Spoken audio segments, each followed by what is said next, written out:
The morning Clara Whitmore was supposed to become a wife, she became a ghost instead. St. James Cathedral stood before her like a mausoleum, white stone glowing in the cruel summer sun, its doors flung wide to display row after row of London's elite, all dressed in their finest silks and smuggest smiles. They'd come to witness her triumph.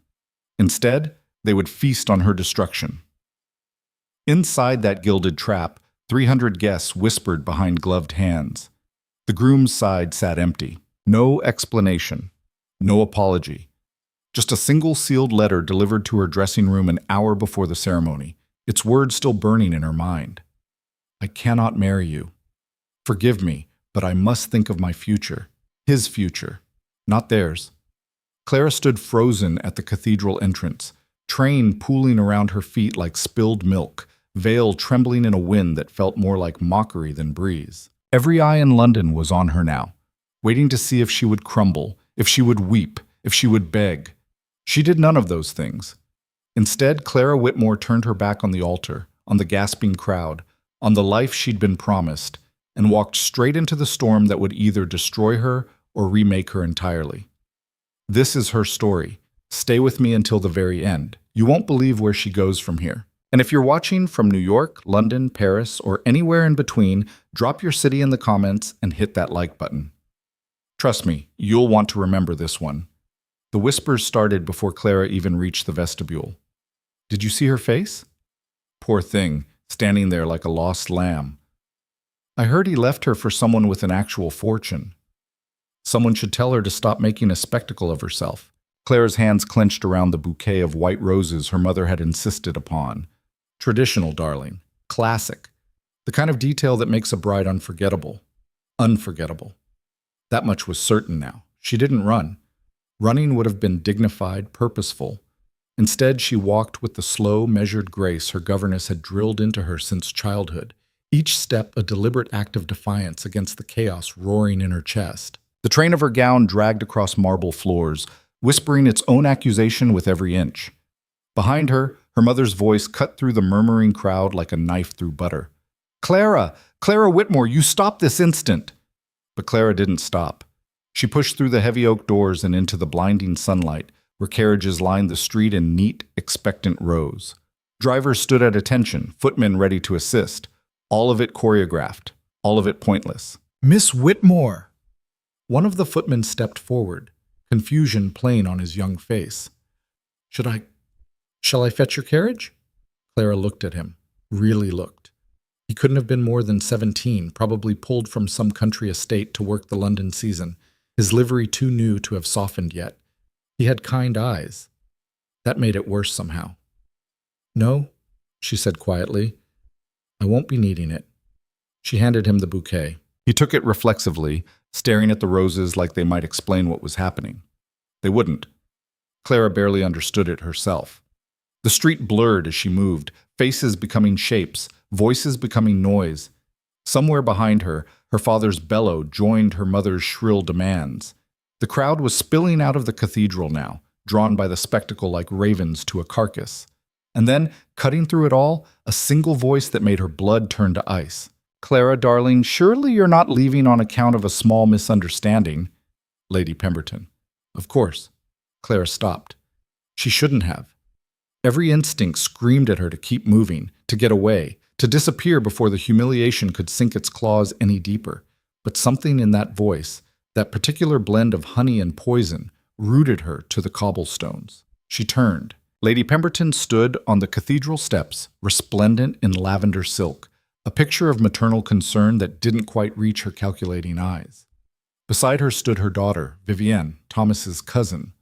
The girl looked genuinely distressed, which somehow made everything worse. It's not a misunderstanding, Clara said, surprised by how steady her voice sounded. Thomas isn't coming. He made that abundantly clear. Oh, my dear child. Lady Pemberton descended the steps with practiced grace, hand extended as if to offer comfort. Young men get nervous. It's perfectly natural. I'm sure if you just wait inside, give him a bit of time. He's not coming, Clara repeated, louder this time. Loud enough that the crowd quieted to listen. He sent a letter. He's chosen not to marry me. The words hung in the air like an executioner's blade. Lady Pemberton's expression shifted, just a flicker, barely perceptible, but Clara caught it. Satisfaction. The woman was satisfied. "A letter?" Lady Pemberton's hand flew to her throat in a gesture of shock that belonged on a theater stage. How positively barbaric. Someone should speak to that boy about proper— It doesn't matter. Clara cut her off, and the sharpness in her tone drew gasps from the assembled crowd. A lady didn't interrupt. A lady certainly didn't raise her voice in public. But Clara was beginning to suspect she'd never really been a lady at all, just a girl in a pretty dress playing a part she'd never auditioned for. Clara Elizabeth Whitmore. Her mother had reached the bottom of the steps now, face flushed beneath her elaborate hat. "You will get back inside this cathedral this instant and what, Mother?" Clara turned to face her, and something in her expression must have been fierce, because her mother actually took a step back. "Wait for a man who's made it clear he doesn't want me? Smile while 300 people watch me pretend I don't know I've been humiliated? Tell me, what's the proper etiquette for being abandoned at the altar? I must have missed that lesson." Her mother's mouth opened and closed soundlessly. Her father appeared behind her, red-faced and furious, but before he could speak, Clara did something she'd never done in her 23 years of carefully cultivated obedience. She laughed. It wasn't a pretty sound. It was harsh and sharp, and edged with something that might have been hysteria or might have been the first breath of freedom. She couldn't tell which. "This is what you wanted, isn't it?" Clara gestured at the cathedral, the crowd, the spectacle of her own destruction. The perfect wedding, the perfect alliance. Thomas Ashford was going to save us, wasn't he? His fortune would cover Father's debts. His name would restore our standing. And all it would cost was me. "Clara, that's not—" her mother started, but her father's hand on her arm silenced her. He stepped forward, and Clara was struck by how old he looked. When had that happened? When had the invincible figure of her childhood become this stooped, desperate man with fear in his eyes? "Inside," he said, voice low and dangerous. "Now, before you make this worse than it already is." "Worse?" The word came out as a whisper, but it carried. "Father, how could this possibly be worse?" "You could stop being selfish for one moment and think about your family." His words hit like physical blows. "Thomas may have failed us today, but there will be others. If you conduct yourself with dignity, if you show grace under pressure, there will be other opportunities." "Other opportunities?" Clara repeated the words slowly, testing them. "You mean other men, other transactions? Tell me, Father, what's my value now? Has my price dropped significantly, or does the spectacle add a certain intrigue?" Someone in the crowd actually giggled at that. Her father's face went purple. "How dare you speak to me with such honesty?" Clara's voice had gone quiet again, but there was steel in it now. "I'm done pretending, Father. I'm done being the obedient daughter who smiles and nods while you sell her future to the highest bidder. Thomas made his choice. Now I'm making mine." She turned before he could respond, before her mother could weep, before the crowd could devour her whole. The street stretched before her, long and dusty and leading anywhere that wasn't here. "Where are you going?" her mother called out, voice shrill with panic. "Clara, you have nowhere to go. You have no money. No, I have myself," Clara said, without turning around. "That will have to be enough." She started walking. Behind her, chaos erupted. Her parents arguing, Lady Pemberton's theatrical gasps, the crowd's excited murmuring rising to a roar. But Clara didn't hear any of it. Her ears were filled with the sound of her own heartbeat, steady and strong, and drowning out everything else. She walked past the carriages, past the footmen, past the flower sellers who'd set up shop on the corner to catch the wedding crowd. One of them, an old woman with a face like crumpled paper, pressed a single daisy into Clara's hand as she passed. "For courage, miss," the woman said softly. Clara closed her fingers around the stem and kept walking. She made it 3 blocks before the reality of her situation began to sink in. She was still wearing her wedding dress. The elaborate confection of silk and lace that had taken 6 seamstresses 3 months to create now felt like a costume from a play she'd never agreed to star in. The corset dug into her ribs with each breath. The train kept catching on cobblestones. And the veil, that ridiculous veil that was supposed to symbolize purity and promise, kept slipping into her eyes no matter how many times she shoved it back. She must have looked completely mad. The thought should have mortified her. Instead, it made her want to laugh again. Miss? Miss, are you quite all right? Clara looked up to find a constable watching her with obvious concern. He was young, probably new to the job, and clearly had no idea what to do with a bride wandering the streets alone. I'm fine, she said, which was possibly the most absurd lie she'd ever told. You're not hurt, are you? Not in any trouble? Only the trouble of my entire life collapsing in the space of an hour, she thought. But what she said was, no trouble, just going for a walk. The constable's eyes dropped to her wedding dress, then back to her face. A walk. In that. Is there a law against it? Well, no, but then if you'll excuse me. Clara sidestepped him and continued down the street, leaving him gaping after her. She had no destination in mind. That was the terrifying, exhilarating truth. She had nowhere to go. Her parents' townhouse was unthinkable. She had no friends close enough to impose upon, not with a scandal this fresh.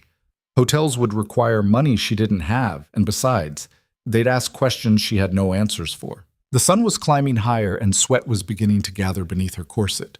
Clara's throat felt dry. Her feet, wrapped in delicate silk slippers meant only for carpeted church aisles, were starting to ache. She needed a plan. She needed resources. She needed... Clara?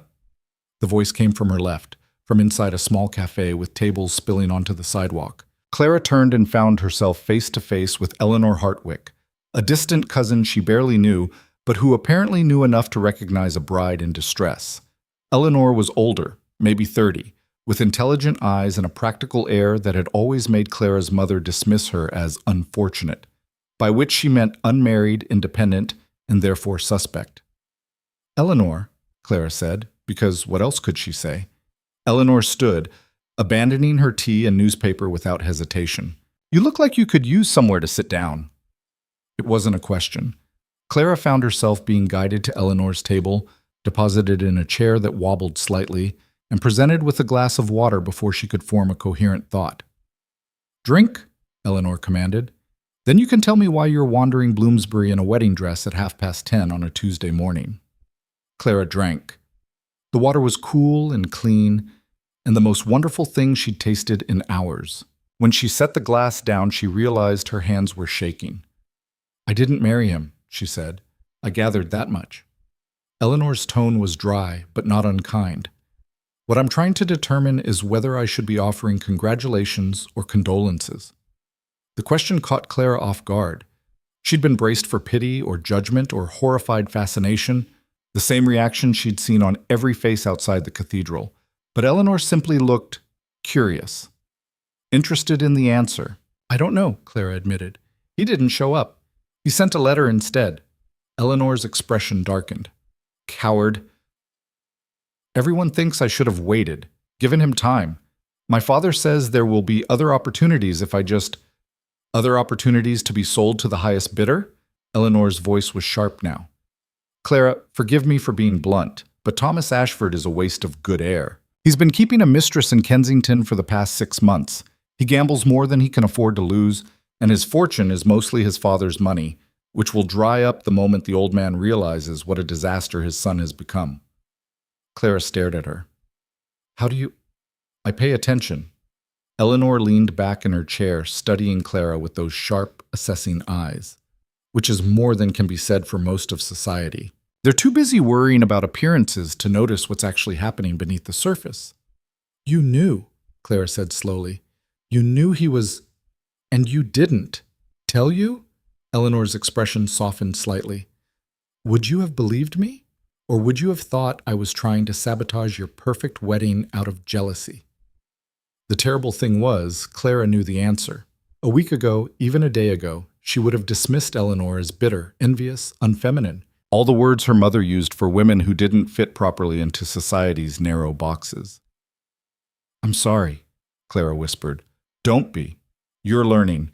That's more than most ever do. Eleanor signaled to a passing waiter. James? Tea for my companion, please. And perhaps some bread and butter. She looks half-starved. I can't pay, Clara started, but Eleanor waved her off. Consider it an investment in your education. Now the question is, what are you going to do next? Clara opened her mouth, then closed it again. What was she going to do? She couldn't go home. She had no money, no prospects, no... I have to leave London, she said suddenly. The certainty of it surprised her. I can't stay here. Everyone knows. Everyone saw. Every time I walk down a street or enter a room, I'll be the girl who got abandoned at St. James. I'll be a cautionary tale mothers tell their daughters. I'll be free, Eleanor interrupted quietly. Clara looked up sharply. Think about it, Eleanor continued. You have no husband, no obligations. Your parents might kick up a fuss, but they can't actually force you to do anything. You're of age. You could go anywhere, do anything, become anyone you want. The words hung between them, radical and terrifying, and somehow possible. I don't have any money, Clara said again, but this time it sounded less like a barrier and more like a problem to be solved. You have the Bramble Hill estate. Clara blinked. What? Your grandmother's property, the one she left you when she died 3 years ago. Eleanor was watching her carefully now. Don't tell me you forgot about it. Clara hadn't forgotten exactly, but she'd never thought of it as hers. Her father had called it a burden and a crumbling ruin that would cost more to maintain than it was worth. Her mother had dismissed it as hopelessly provincial and not worth the journey to inspect. It had simply existed in the back of Clara's mind as a dusty bit of paperwork, an inheritance in name only. It's mine? She asked, testing the words. Legally mine? Completely and utterly. Your grandmother was very specific in her will. She left it directly to you, not your father. He can't touch it. Eleanor's smile was small but fierce. It's about 60 miles from London, in Ashford Vale. Tiny village, barely 100 souls. The house itself has been empty for years, but it's structurally sound. Or it was, last time anyone checked. Ashford Vale. The name pulled at something in Clara's memory, summer visits as a child, before her grandmother had grown too ill to entertain. She remembered gardens running wild, stone walls covered in climbing roses, a house that smelled of lavender and old books. She also remembered her parents' relief when those visits had stopped. Too rustic, too far from proper society, too real. I could go there, Clara said slowly. I could actually go there. You could. Eleanor leaned forward. But Clara, you need to understand what you'd be walking into. The house has been neglected for years. There won't be staff or comfort or any of the things you're accustomed to. It will be hard, possibly harder than anything you've ever done. Good, Clara said, and meant it. I'm tired of soft things. I'm tired of being handled carefully, like I might break. Maybe it's time I found out what I'm actually made of. Eleanor studied her for a long moment, then nodded as if coming to a decision. Wait here. She disappeared into the cafe, leaving Clara alone with her thoughts and her increasingly uncomfortable wedding dress.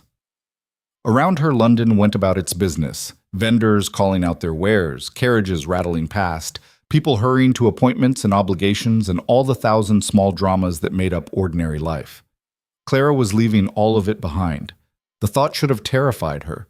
Instead, it felt like the first deep breath after being underwater too long. Eleanor returned carrying a small leather satchel. She set it on the table in front of Clara with a decisive thump.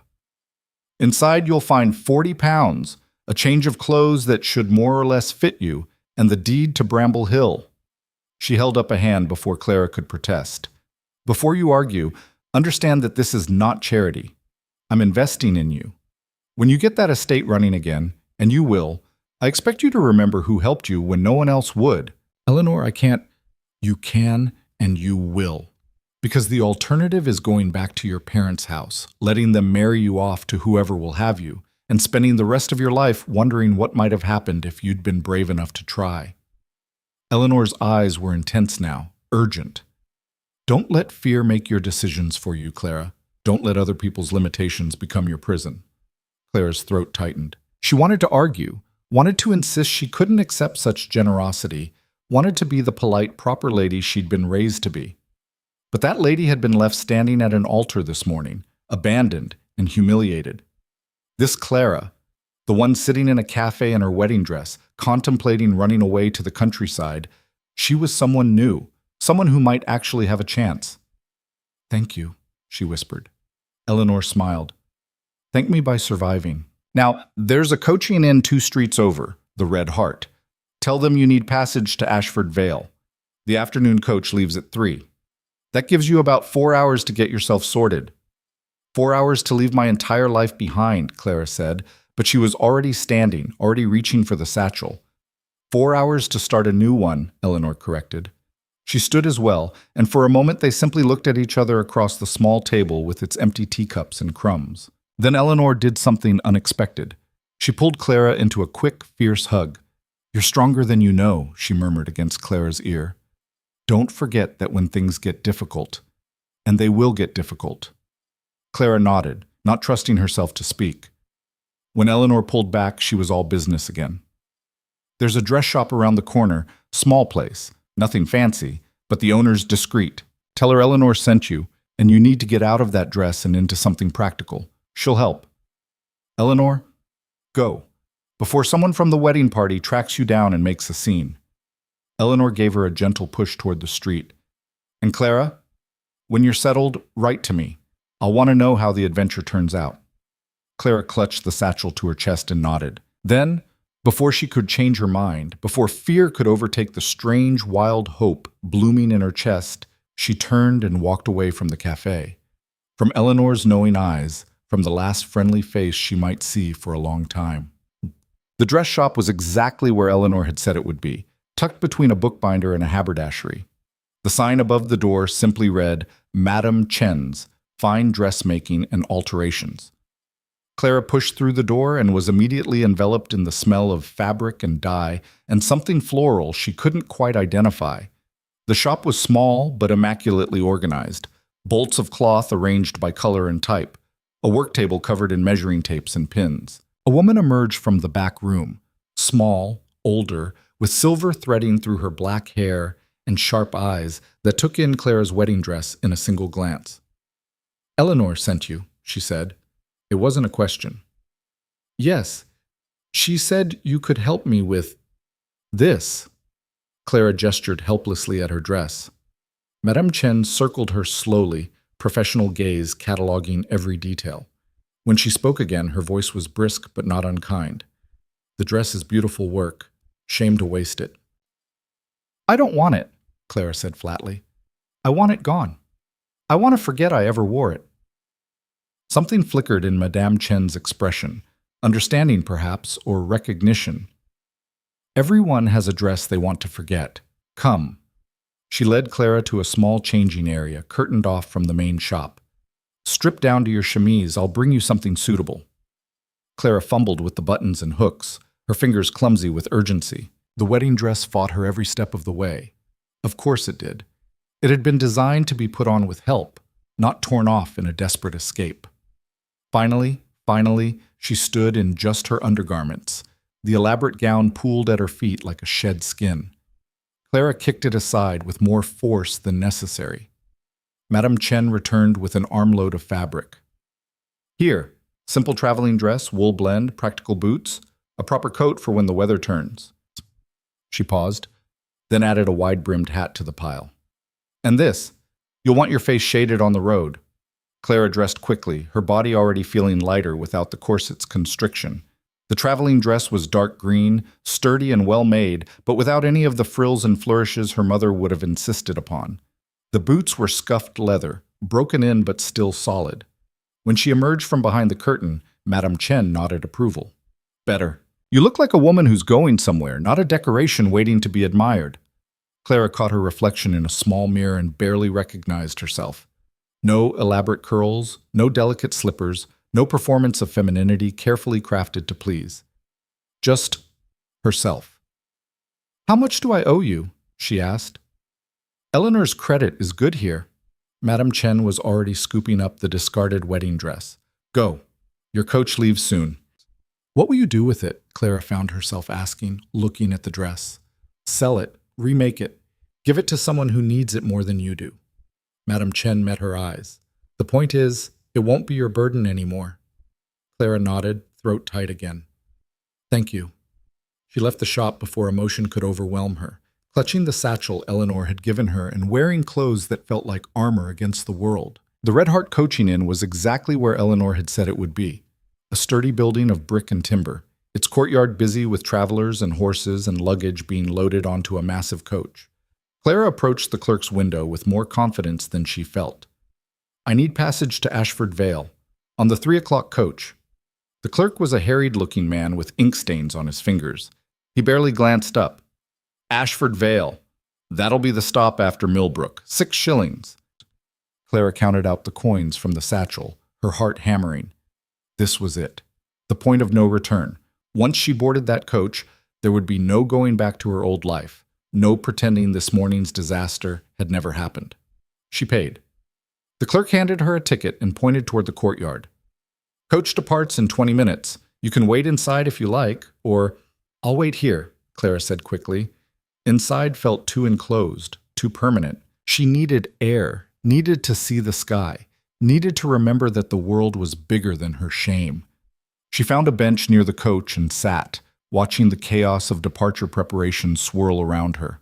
Other passengers were arriving, a merchant with 3 heavy trunks, a young couple holding hands and whispering to each other, an elderly woman being helped by what looked like her grandson. Normal people, going about normal business. None of them knew who Clara was, what she'd just escaped from, what she was running toward. To them, she was just another traveler. The freedom of that anonymity was intoxicating. "Miss? Miss Whitmore?" Clara's blood turned to ice. She looked up to find a footman in the Ashford livery, Thomas's family's colors. He was staring at her with obvious confusion, as if unable to reconcile the elegantly dressed bride he'd expected with this woman in traveling clothes. "I think you have me confused with someone else," Clara said, her voice steady despite the panic clawing at her chest. The footman frowned. "But you're— I was told to find Miss Clara Whitmore, young woman, dark hair, last seen heading toward—" "I'm sorry," Clara interrupted, standing, "but I'm not who you're looking for." She turned and walked toward the coach, every muscle in her body screaming at her to run, but knowing that running would only confirm his suspicions. Behind her, she could hear him calling out, uncertain now but persistent. The coach driver was doing final checks on the horses. Clara approached him directly. "How soon can we leave?" she asked, pitching her voice low. He glanced at her, then at the footman now questioning the clerk. Understanding flickered across his weathered face. "Reckon we could depart a few minutes early," he said slowly. "Most passengers are already here." "Please," Clara said, and something in her tone must have convinced him because he nodded and began calling for final boarding. Clara climbed into the coach and pressed herself into the corner seat, hat pulled low, heart racing. Through the window, she could see the footman arguing with the clerk, who was shaking his head and pointing in the wrong direction. The merchant climbed in, then the young couple, then the elderly woman and her grandson. The coach shifted and creaked with their combined weight. The driver's voice rang out, "Ashford Vale coach, departing, last call." No one else came. The door closed. The coach lurched into motion. Clara watched through the window as the coaching inn, the confused footman, the entire city of London began to recede behind them. The coach picked up speed, wheels clattering over cobblestones, then dirt roads, then finally smooth country lanes. She was leaving. She was actually leaving. The young couple across from her were already dozing against each other. The merchant had pulled out a newspaper. The elderly woman was knitting something that might have been a scarf, her needles clicking a steady rhythm. Clara leaned her head against the window and closed her eyes. Her body ached, feet throbbing, back sore from the corset she'd worn all morning, head pounding from the day's emotional violence. But beneath all that, buried deep where it couldn't be touched by doubt or fear or the shocked voices of her parents, was something new. Hope. Small and fragile and utterly terrifying, but there. Real. Growing. Clara Whitmore was going home to a place she barely remembered, with 40 pounds and a change of clothes and absolutely no idea what came next. And for the first time in her carefully orchestrated life, that uncertainty felt like possibility rather than disaster. The coach rolled on through the English countryside, carrying her toward whatever came next. Clara kept her eyes closed and let herself imagine it. A house with wild gardens, stone walls. A life where she answered to no one but herself. A life where she might finally discover who Clara Whitmore actually was, beneath all the expectations and performances and pretty lies. The afternoon sun was warm through the window. The coach swayed gently, rocking her like a cradle. And despite everything, despite the humiliation and betrayal and the terrifying leap into the unknown, Clara smiled. The coach arrived in Ashford Vale just as twilight was bleeding the color from the sky. Clara had dozed fitfully through most of the journey, waking every time the wheels hit a particularly vicious rut or when the other passengers shifted in their seats. Each time she surfaced from sleep, the landscape outside had grown wilder, manicured estates giving way to working farms, which in turn yielded to rolling hills dotted with sheep and stone walls that looked older than memory. By the time the driver called out Ashford Vale, the sun was a smear of orange on the horizon, and Clara's entire body felt like one enormous bruise. The village was barely worthy of the name. A single dirt road lined with perhaps 20 buildings, a grocer, a blacksmith, what might have been a tavern, and a scattering of cottages with smoke curling from their chimneys. At the far end stood a small church, its steeple dark against the fading light. The coach lurched to a stop outside the tavern. The merchant and the elderly woman disembarked first, greeted by waiting family members. The young couple followed, still holding hands, still whispering their private world to each other. Clara was the last to step down, her legs unsteady after hours of sitting. The driver was already unloading luggage, but when he got to Clara, he paused. "You got luggage, miss?" She shook her head, clutching her small satchel. Everything she owned in the world could fit in one hand. The driver's weathered face creased with something that might have been concern. "You got somewhere to go? Someone meeting you?" "I'm fine," Clara said, the lie now so familiar it came without effort. "Thank you." He didn't look convinced, but he tipped his hat and climbed back onto the coach. Within moments, the vehicle was rumbling away, leaving Clara standing alone in the gathering darkness. The few villagers on the street were staring. Of course they were.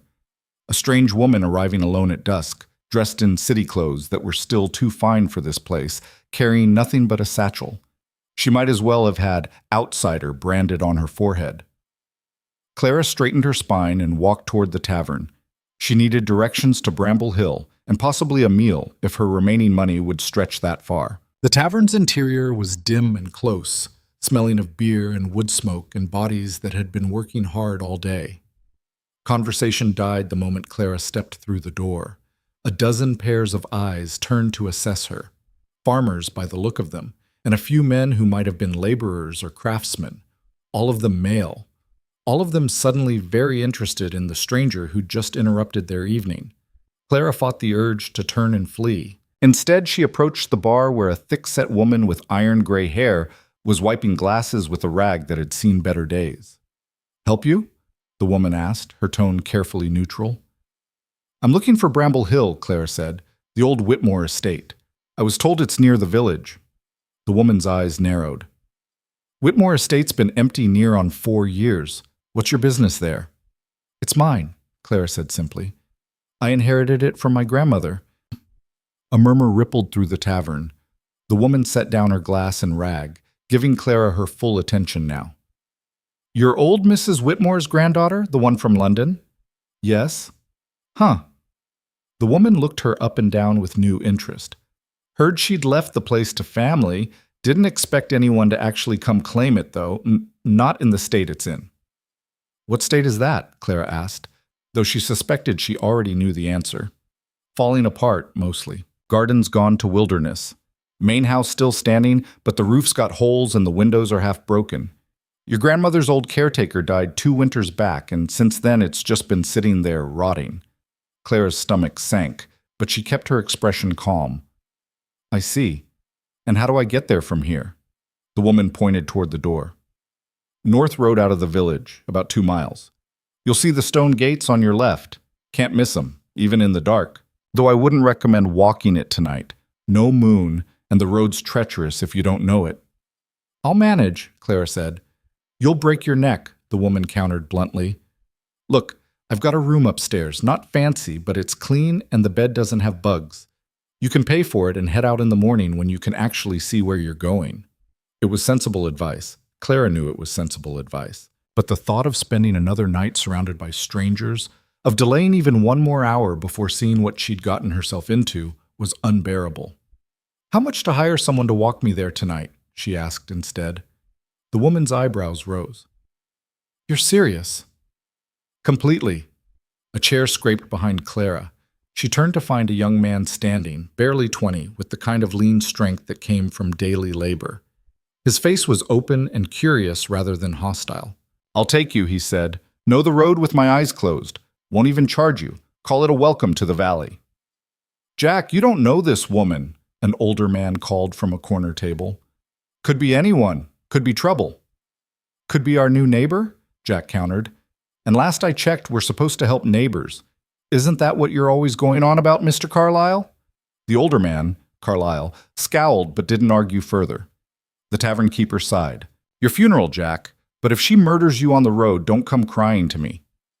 If I'm murdered, I don't think I'll be doing much crying, Jack said cheerfully. He grabbed a lantern from a hook by the door and gestured for Clara to follow. Come on, miss, let's get you home before these old hens work themselves into a proper panic. Clara followed him out into the night, acutely aware of the eyes tracking their departure. Behind them, conversation erupted the moment the door closed, loud, speculative, and undoubtedly about her.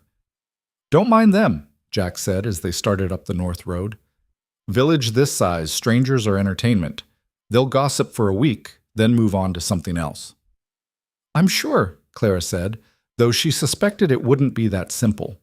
Small communities had long memories. They walked in silence for a while, Jack's lantern casting a small circle of light that barely pushed back the darkness. On either side, the countryside was a mass of shadows and strange sounds, rustling in the hedgerows, the distant call of some night bird, wind through grass that whispered like voices. Can I ask you something? Jack said finally. You can ask. Why'd you really come here? I mean, begging your pardon, but you don't seem like the type for country living. And if the estate's yours, you could just sell it, probably get a decent price for the land alone. Clara considered her answer carefully. Have you ever felt like the life you were living wasn't actually yours? Like you were just playing a part someone else wrote for you? Jack was quiet for a moment. Can't say I have.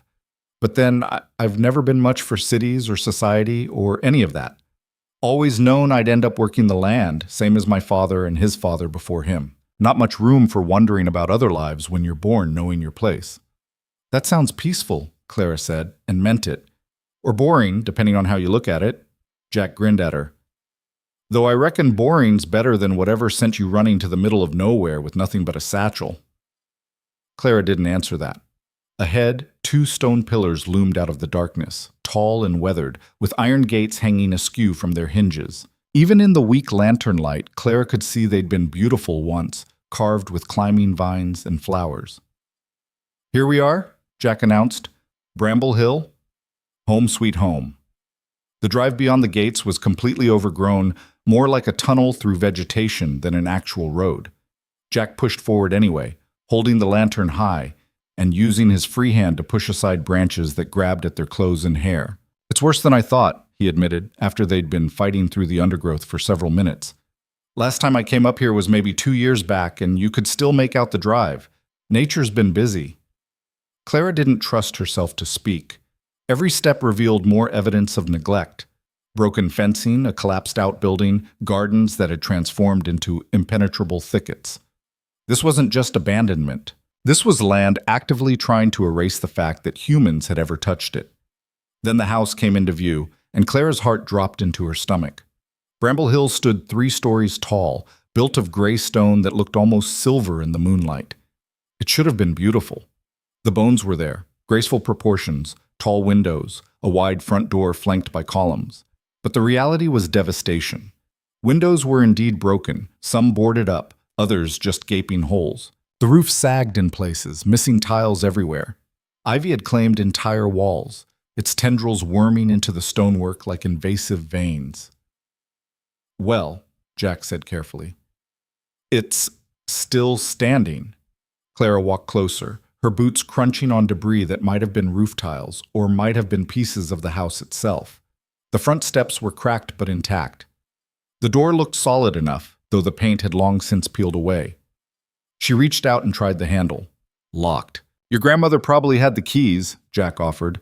Might be with her lawyer or... Clara picked up a rock from the overgrown flower bed and smashed the nearest window. Or you could do that, Jack finished weakly. She cleared the remaining glass from the frame, carefully, not wanting to shred her only coat, and climbed through. Jack followed, holding the lantern high. The interior was somehow worse than the exterior. The entrance hall stretched before them, grand and ruined in equal measure. A chandelier hung at a dangerous angle, half its crystals missing. The walls were water-stained and peeling. Furniture sat shrouded in dust-heavy sheets that might have been white once, but were now the color of old bones. Clara's footsteps echoed on marble floors that were cracked and filthy. Each sound seemed to emphasize the emptiness, the years of neglect, the sheer impossibility of what she was attempting. "Listen," Jack said, his earlier cheer completely gone. "You can't stay here tonight. It's not safe. The floor could give way, or the roof could come down, or—" "I'm staying," Clara said firmly. "That's crazy. You've got no light except my lantern, no food, no water that I can see, and no way to know which parts of this place are about to collapse." He was genuinely worried now, his young face creased with concern. "Please, miss, come back to the village, Perez.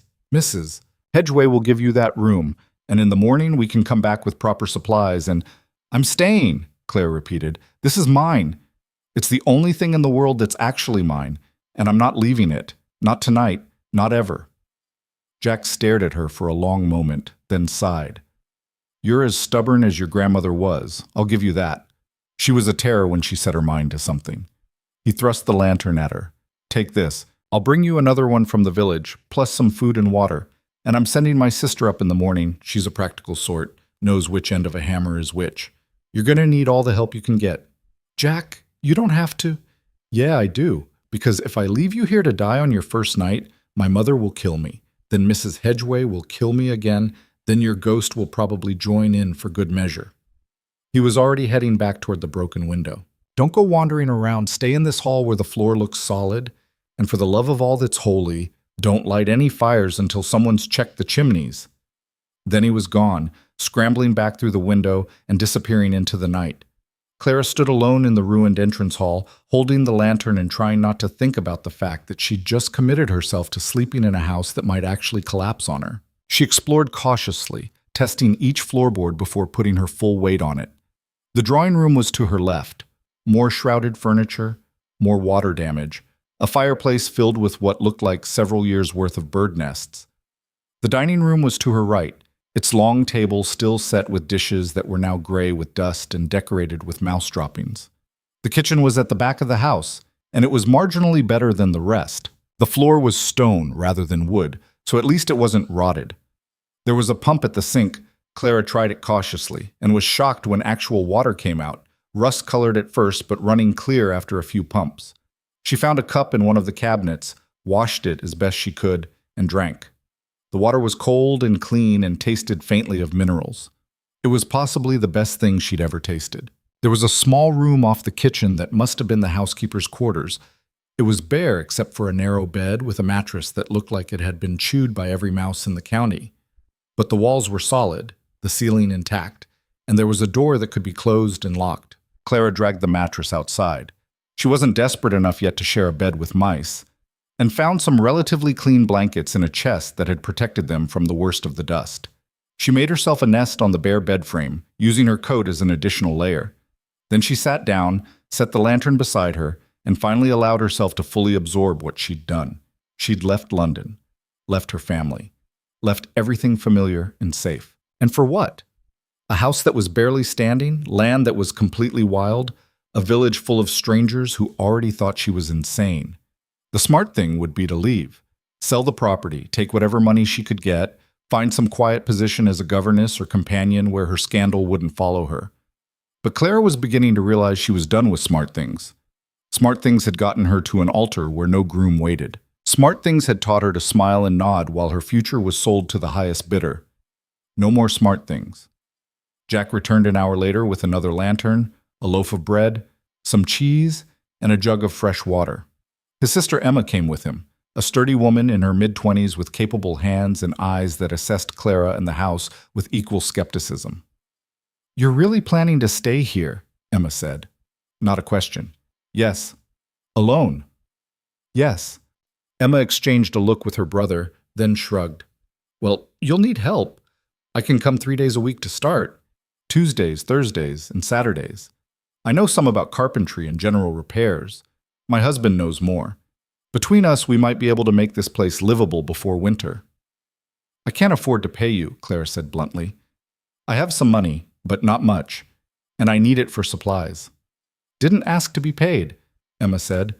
Figure we'll work out a trade. You've got land here, good land, once it's cleared. We could use some for our sheep.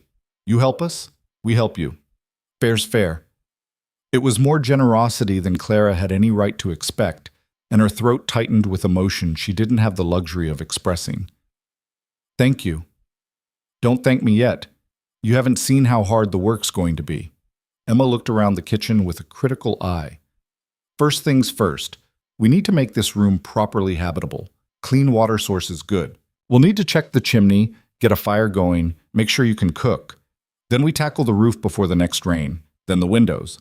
Then we start on clearing the land. I can help with that, Jack offered. Clearing, I mean. Got some experience with axes and saws. Clara looked between them. These two people who had no reason to help her, and every reason to dismiss her as a foolish city girl who'd gotten herself in over her head. Why are you doing this? Emma's expression softened slightly. Your grandmother was good to this village. When my father broke his leg and couldn't work, she made sure we had food through the winter. Didn't make a fuss about it, didn't want thanks, just did what needed doing. She met Clara's eyes squarely. Figure we owe her, and your family, so the debt passes down. The next morning, Clara woke to the sound of hammering. She stumbled out of her makeshift bed to find Emma already on the roof, tearing off damaged tiles and calling down measurements to her husband, a quiet man named Thomas, who nodded at Clara but didn't waste time with pleasantries. Jack arrived an hour later with 2 other young men and a wagon full of tools. Thought we'd make a start on the gardens, he announced cheerfully. Or what used to be gardens. Now they're more like forests. You don't have to... Clara started, but Jack waved her off. Already argued this with your sister last night. We're helping. Get used to it. Over the following days, a strange sort of routine emerged. Clara worked alongside Emma and Thomas, learning how to patch a roof, how to replace a window, how to identify which parts of the house were structurally sound and which were death traps waiting to happen. Her hands blistered, then calloused. Her back ached constantly. Her arms screamed with every movement. She'd never been happier. But the village's goodwill only extended so far.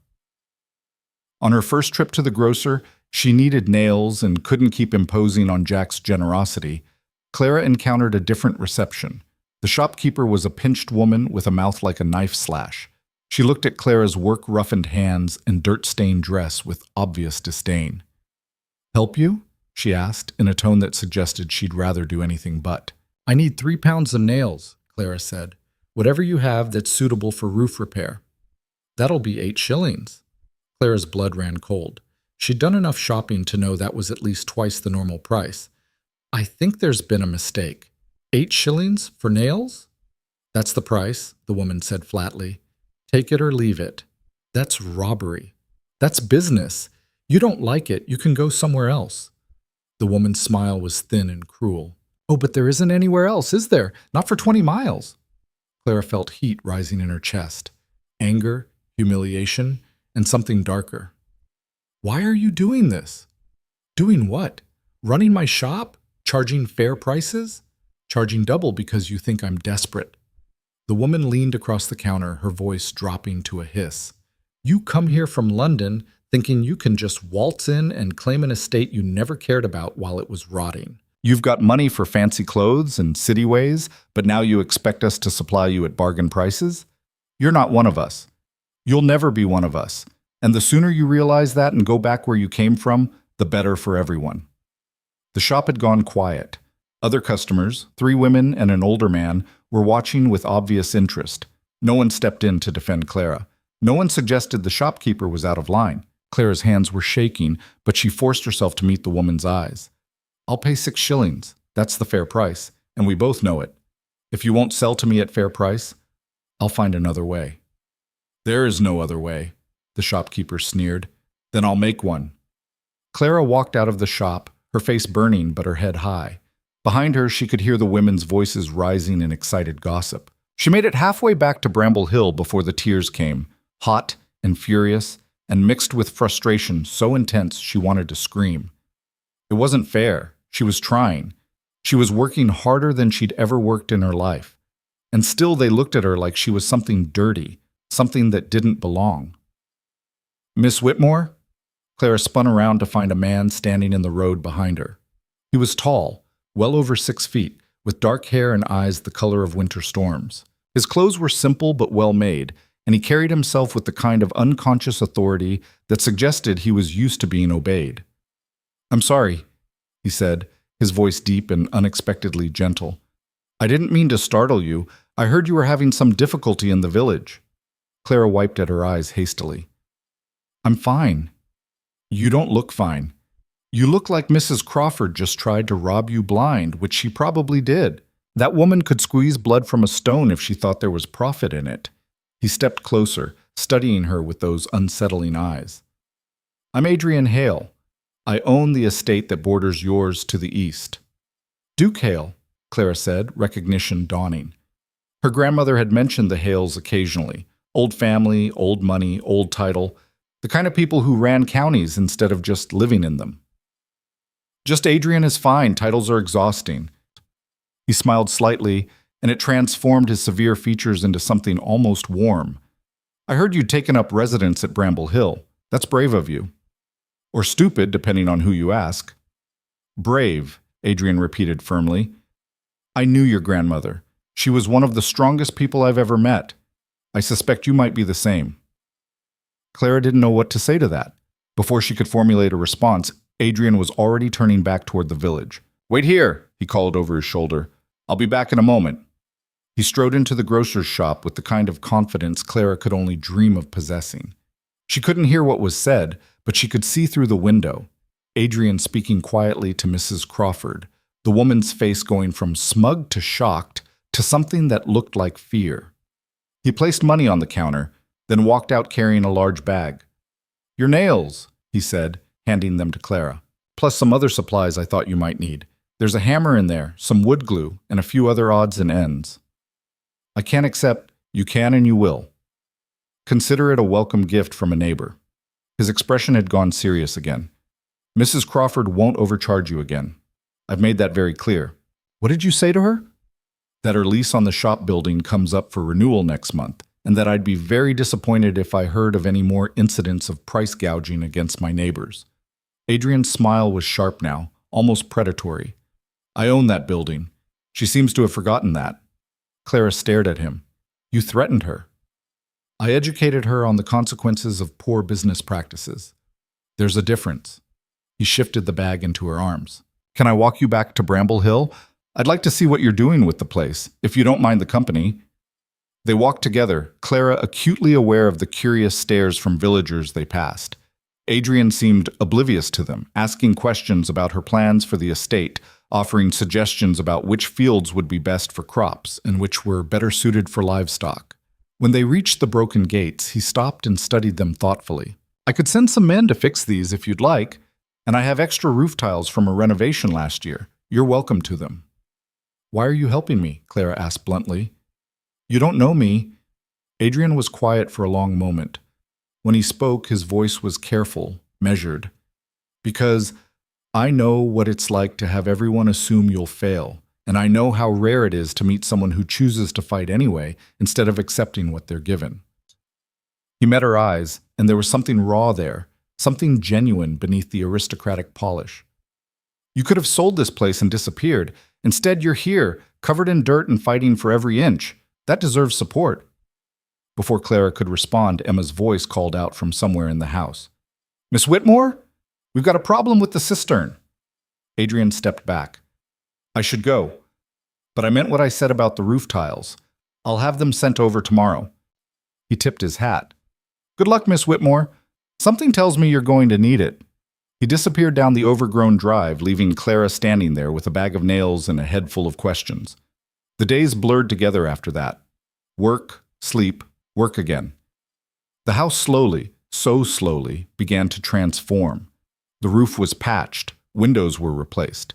The worst of the water damage was addressed. The gardens remained a wilderness, but at least now you could walk through the front door without climbing over debris. And through it all, supplies arrived from Adrian's estate. Roof tiles, as promised, but also lumber, tools, a cartload of coal for the winter. Each delivery came with a brief note in a strong, slanted hand. Thought you might need this, or found these in storage, or simply, don't argue, just use them. Clara wanted to refuse. Accepting charity felt like admitting she couldn't manage alone. But pride was a luxury she couldn't afford, so she swallowed it and used what was given and tried not to think too hard about what it might mean. 6 weeks after her arrival, on a cold October morning when frost painted the broken windows silver, Clara was in the kitchen attempting to fix a stubborn pump when she heard horses outside. She straightened, wiping her hands on her already filthy apron, and walked to the front door. 3 riders sat in the overgrown courtyard, and Clara's heart stopped when she recognized the lead horse. Her father.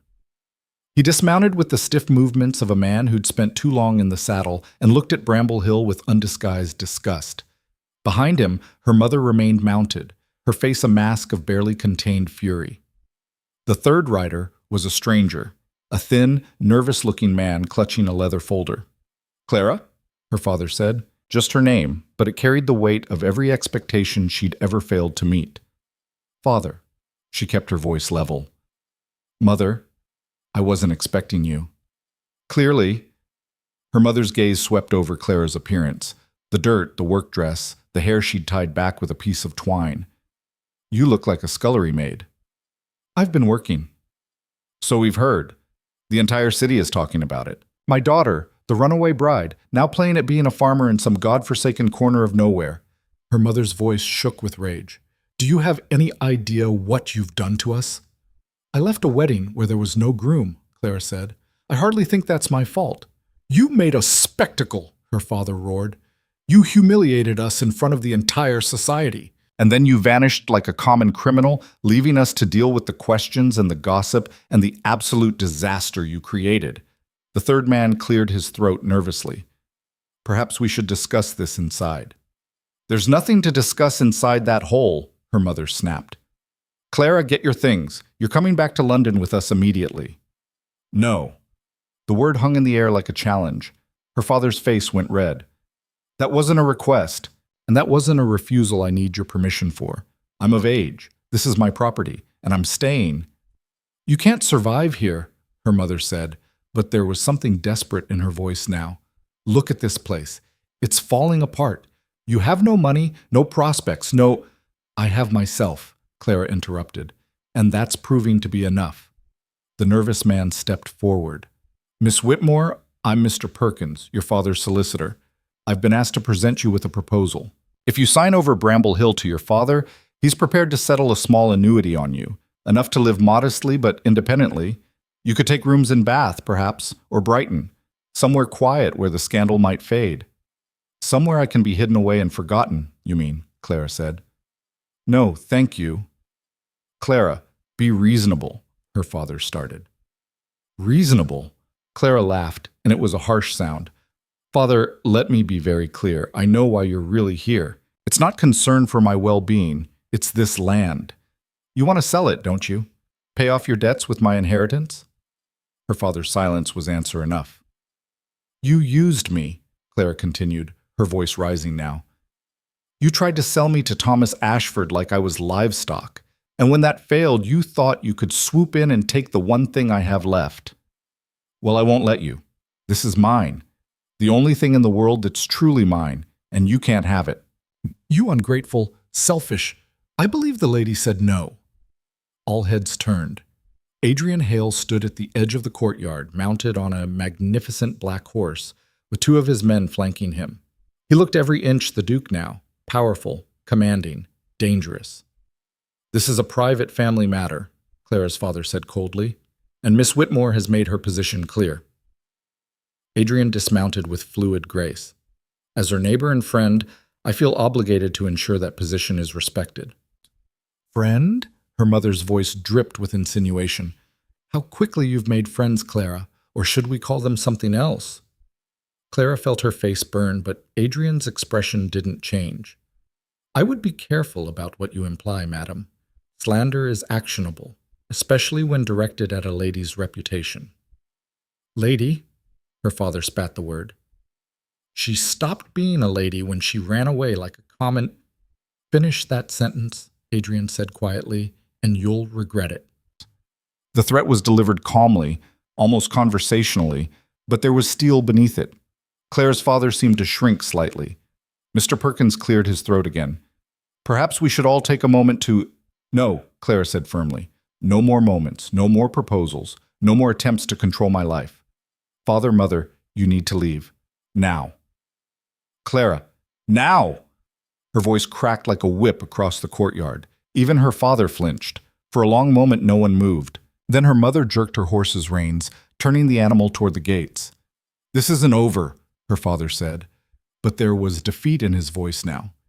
You can't cut ties with your family. We'll contest the inheritance. We'll— Do whatever you want, Clara said, but do it somewhere else. She turned and walked back into the house, her legs shaking so badly she could barely stand.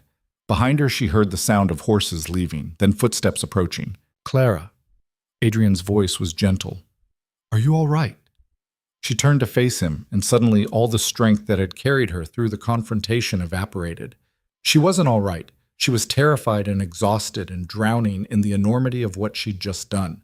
But when she looked at Adrian, at his steady eyes and the concern etched in his features, she found she could breathe again. I will be, she said. Eventually, he nodded as if that answer was enough. I'll post some men on the road, just in case your father tries to return uninvited. You don't have to— I want to, he said simply. You're not alone in this, Clara. Remember that. Then he was gone, leaving her standing in her ruined entrance hall with hands that wouldn't stop shaking and a heart that felt too large for her chest. That night, lying in her narrow bed and listening to the house settle around her, Clara finally allowed herself to cry. Not from fear or despair, but from a strange, fierce joy. She'd stood up to them. She'd claimed her ground and defended it. And somehow, impossibly, she was still standing. Winter arrived early that year, sweeping down from the north with teeth of ice and claws of wind that rattled every loose board in Bramble Hill's wounded frame. Clara woke on the first morning of November to find frost patterns blooming across her bedroom window, delicate as lace, beautiful as broken promises. The room was so cold she could see her breath, and when she tried to move, her muscles protested every inch. 3 months of physical labor had hardened her body, but it had also revealed exactly how much punishment flesh could endure before it started breaking down. She forced herself out of bed anyway, wrapping a blanket around her shoulders and padding downstairs on feet that felt like blocks of wood. The kitchen fire had gone out during the night. She'd been too exhausted to bank it properly, and now the room was only marginally warmer than the frozen world outside. Clara rebuilt the fire with practiced efficiency, though her fingers fumbled with the kindling. While she waited for the flames to catch, she inventoried her remaining supplies.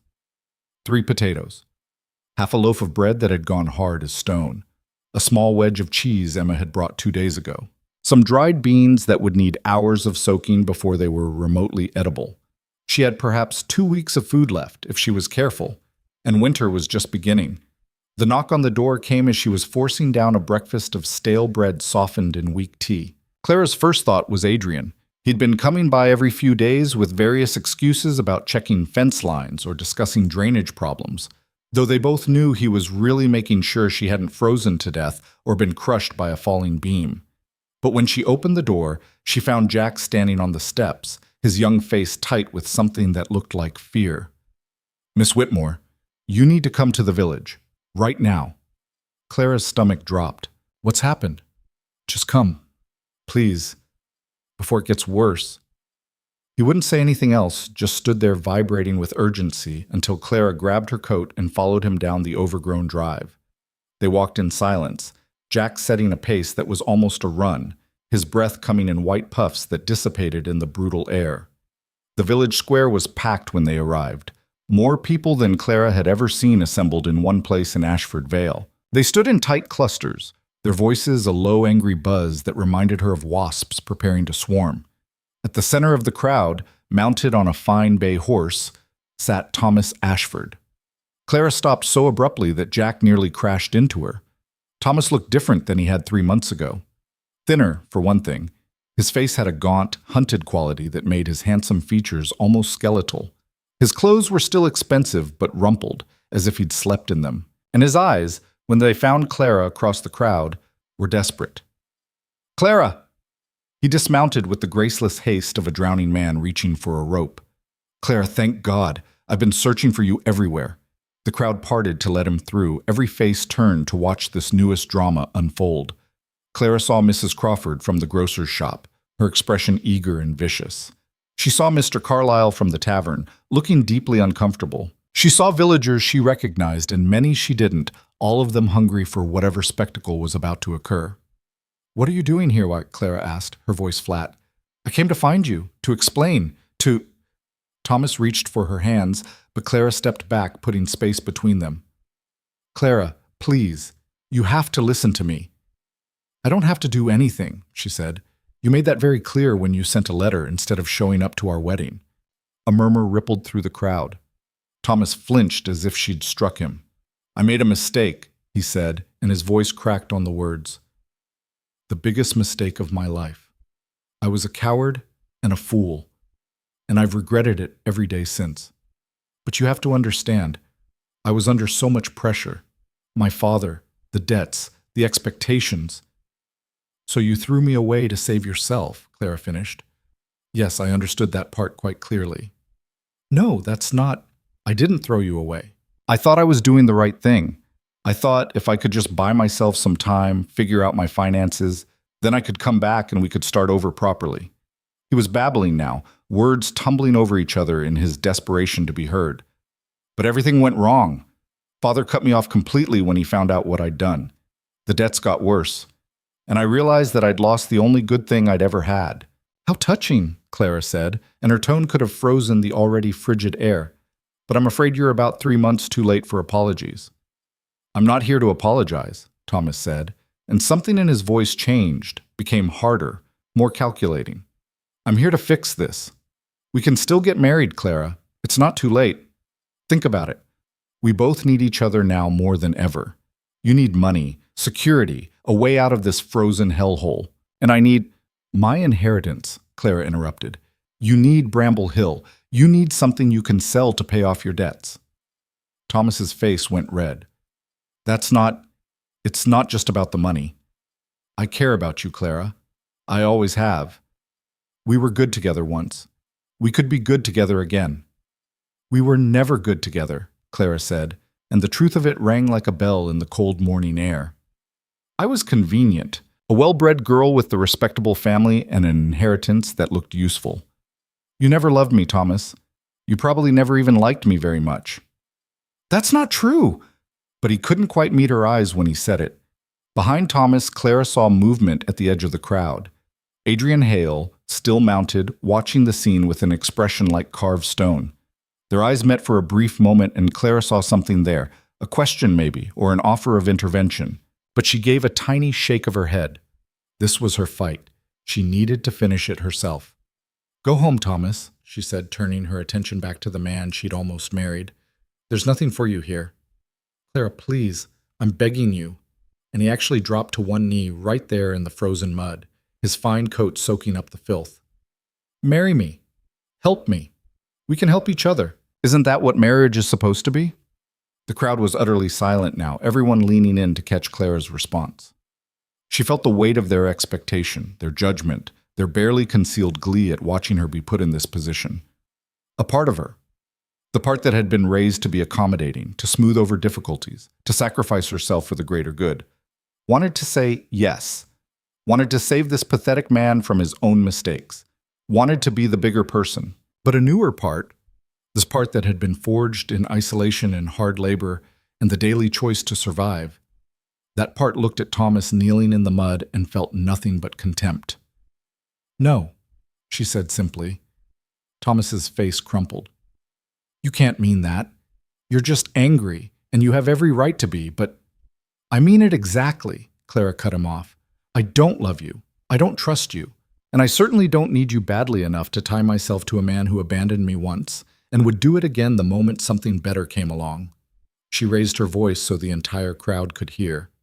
"I'm done being a transaction. I'm done being something to be traded and sold and used. I'd rather freeze to death in that ruined house than spend one day as your wife."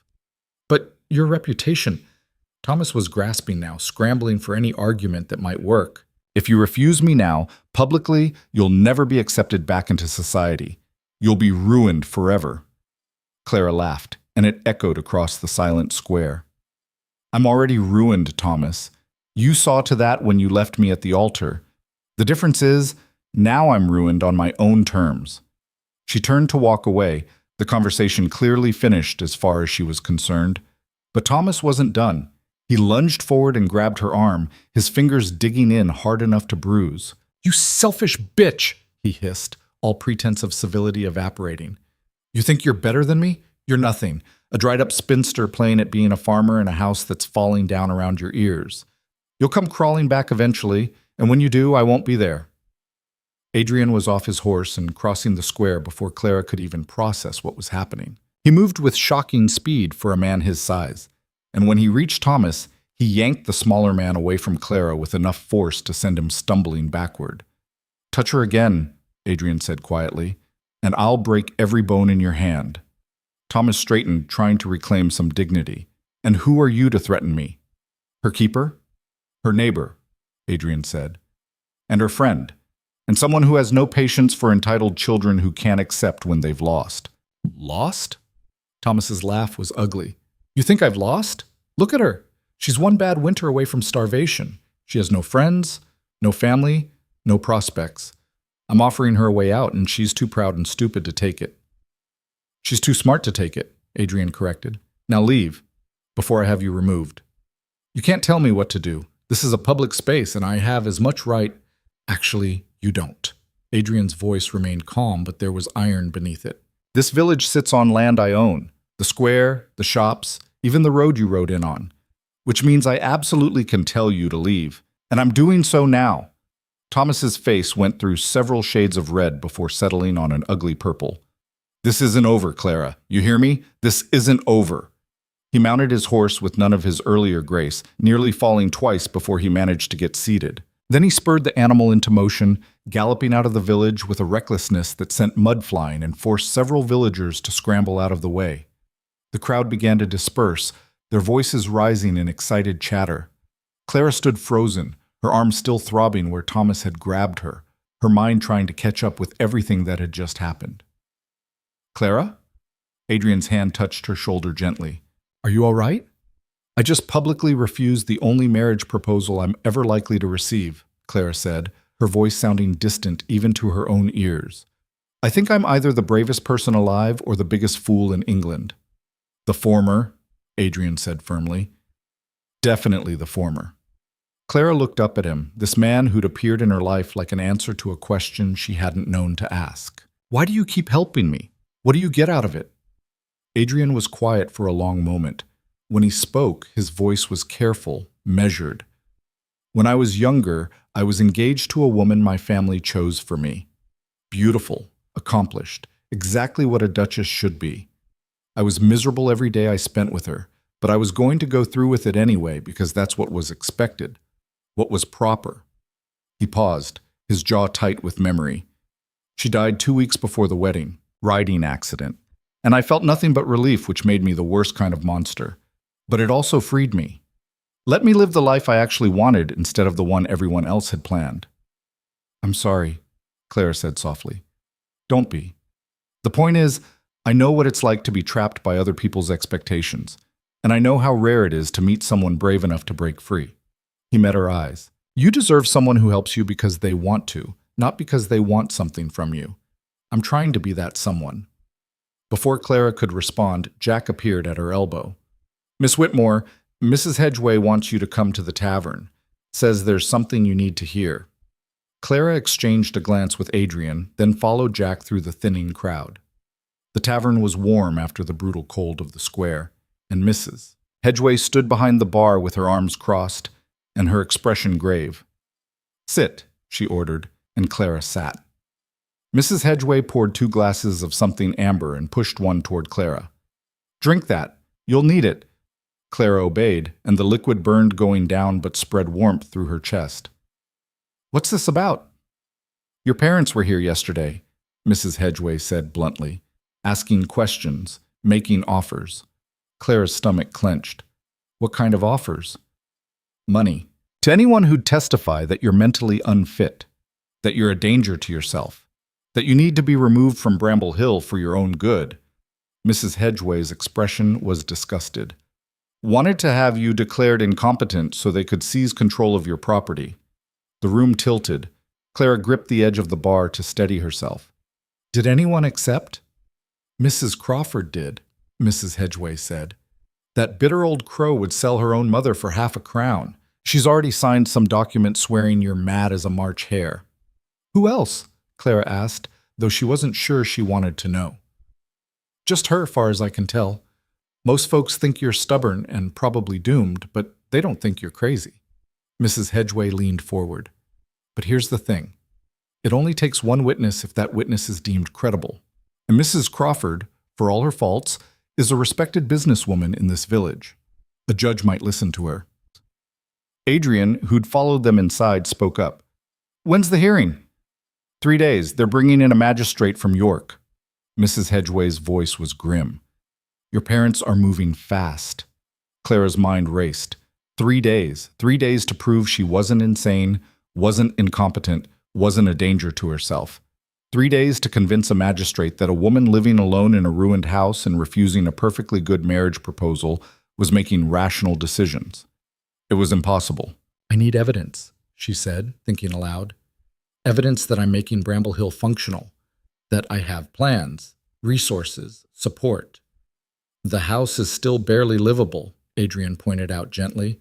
No magistrate is going to be impressed by patched roof and working pump. Then I need to make them impressed. Clara stood abruptly. I need to show them something they can't dismiss. Something that proves I'm not just surviving here. I'm building something real. Clara, that's going to take months, years even. You don't have that kind of time. Then I'll do in 3 days what should take 3 months. Clara was already moving toward the door. Jack, can you gather everyone who's helped with Bramble Hill, everyone who's worked on the house or the land? Sure, but why? Because I'm going to need an army, and I'm going to need them starting right now. The next 3 days blurred into a frenzy of activity that bordered on madness. Clara organized the village into teams with the precision of a general planning a campaign. Jack and his friends took the gardens, hacking away years of overgrowth and revealing the bones of what had once been elaborate flower beds and vegetable plots. Emma and Thomas focused on the house itself, making repairs that were visible and impressive.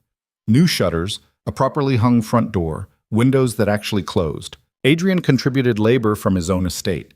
6 strong men who arrived with tools and timber, and a work ethic that suggested their employer had been very clear about the consequences of failure. He also brought something Clara hadn't expected. Seedlings. It's late in the season, he admitted, bringing her to a cleared patch of kitchen garden where rows of small plants sat in neat lines. But these are winter vegetables. Kale, turnips, hardy greens. They'll survive the frost and prove you're actually farming, not just playing at it. Clara stared at the neat rows, her throat tight. You thought of everything. I try. Adrian's expression was unreadable. Though I'll admit I'm worried you're pushing yourself too hard. You barely sleep. You barely eat. Clara, you can't keep this up. I can keep it up for 3 more days, Clara said. After that, either I'll have one or it won't matter anymore. She worked through the nights, her hands bleeding and her body screaming. She cleared the entrance hall until it gleamed. She organized the kitchen until it looked like a functional workspace rather than a barely controlled disaster. She drafted plans for crop rotation and livestock management, filling pages with detailed projections that she prayed looked professional enough to impress a magistrate. And on the 3rd day, an hour before the hearing was scheduled to begin, Clara stood in front of Bramble Hill and surveyed what she'd accomplished. The house still wasn't beautiful, but it looked lived in now, purposeful. The windows were clean, the door hung straight, smoke curled from the chimney in a steady stream that spoke of properly banked fires and maintained flues. The gardens were still wild in places, but the areas closest to the house showed clear evidence of cultivation and care. It wasn't enough. Clara knew it wasn't enough, but it was all she had. The hearing took place in the village church, the only building large enough to accommodate everyone who wanted to watch. The magistrate was a thin, severe man named Blackwood, who looked at Clara over his spectacles as if she were a particularly interesting specimen of insect. Clara's parents sat in the front row, her mother's face a mask of tragic concern, her father's expression carefully neutral. Behind them, Mrs. Crawford waited with undisguised satisfaction. The proceedings began with Mr. Perkins, her father's solicitor, laying out the case. Clara Whitmore had abandoned her family, rejected a suitable marriage, and was currently living in squalor while pretending to farm land she had no knowledge of managing. She was clearly suffering from some form of mental breakdown and needed to be removed from the property for her own safety. Mrs. Crawford was called to testify. She spoke at length about Clara's erratic behavior, wandering the village in a wedding dress, making wild accusations about price gouging, living like a vagrant in a house that was barely standing. "She's unnatural," Mrs. Crawford concluded, her voice ringing with conviction. "No proper woman would choose to live like that. It's evidence of a sick mind." Then it was Clara's turn. She stood before the magistrate with her back straight and her chin high, wearing the best dress she owned, which wasn't saying much, and spoke with a clarity that surprised even herself. "I'm not mentally ill," she said. "I'm making choices that appear unconventional because they are unconventional. I left London because I refused to be sold into a marriage with a man who'd already demonstrated his unreliability. I chose Bramble Hill because it's mine, legally, irrevocably mine, and because I believed I could make something of it." "And have you?" Magistrate Blackwood asked. "Made something of it?" "Come and see," Clara said. The entire proceeding relocated to Bramble Hill. The magistrate, the lawyers, Clara's parents, Mrs. Crawford, and half the village following behind like a bizarre parade. Clara led them through the house, pointing out each repair, each improvement, each piece of evidence that she was building something sustainable. Then she took them to the gardens, to the winter vegetables already beginning to sprout, to the cleared fields where she explained her plans for spring planting, to the outbuildings she'd begun to repair for future livestock. "I have support from my neighbors," Clara continued, gesturing to where Jack and Emma and a dozen other villagers stood watching. "I have resources. I have knowledge, learned through hard work and practical experience, and I have determination. What I don't have is the luxury of being conventional, but that doesn't make me insane." Magistrate Blackwood walked slowly through the property, examining everything with meticulous attention. Finally, he turned to Clara's father. "Mr. Whitmore, what exactly are your concerns about your daughter's welfare?" Clara's father shifted uncomfortably. "She's living in conditions unsuitable for a lady of her station. She's isolated from proper society. She's successfully managing an estate that's been neglected for years," the magistrate interrupted, "and doing so with remarkably little support from her family, I might add." He turned to Mrs. Crawford. "And you, madam, testified that Miss Whitmore is mentally unfit. Based on what exactly?" Mrs. Crawford's mouth opened and closed. She lives like a servant. She does manual labor. She refused a marriage proposal." "None of which are signs of insanity," the magistrate said dryly. "Eccentricity, perhaps. Unconventionality, certainly. But women are not required by law to marry men they don't wish to marry, nor are they required to live according to their neighbors' preferences."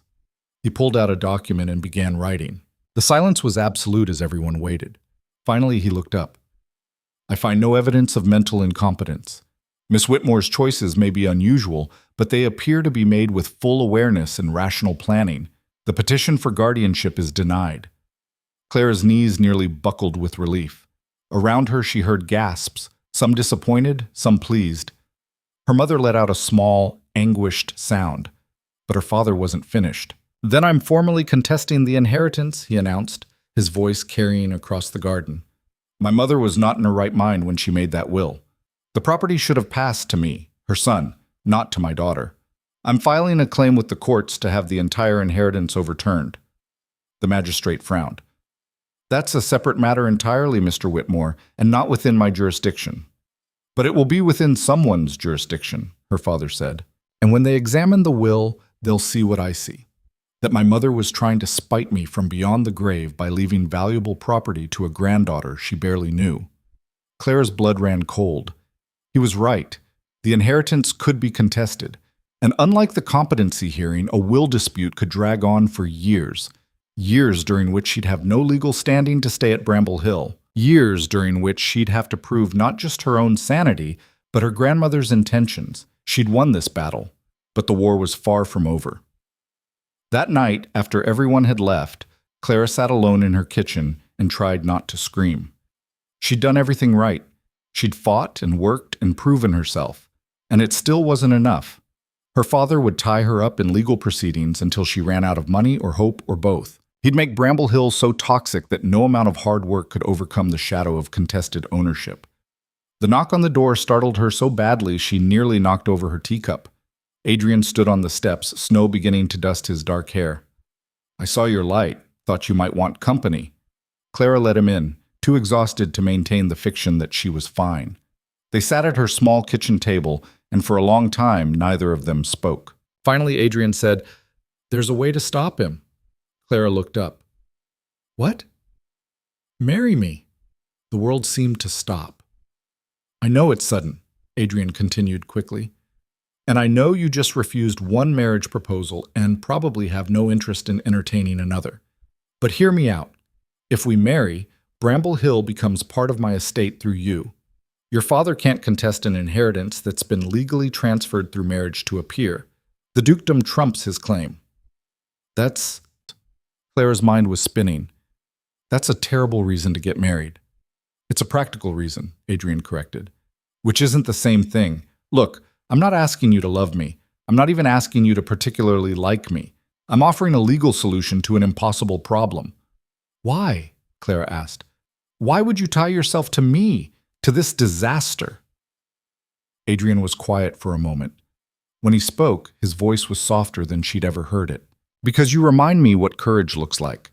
Because I've spent 10 years playing it safe, and watching you fight for every inch has made me realize how much I've been wasting my life." He met her eyes. "And because somewhere along the way, helping you stopped being obligation and started being the best part of my day." Clara's heart was hammering. "I can't let you sacrifice yourself to save me. That's just another transaction, and I swore I was done with those." "It's not a sacrifice if I want to do it," Adrian said. "And it's not a transaction if we're both choosing it freely. I'm not your father arranging a marriage of convenience. I'm your friend offering partnership." He reached across the table and took her hand. "Think about it. Please. You don't have to answer tonight." But Clara was already thinking, already weighing possibilities against dangers, already imagining what it would mean to have someone standing beside her instead of trying to control her. "If I said yes," she said slowly, "what would you want from the marriage?"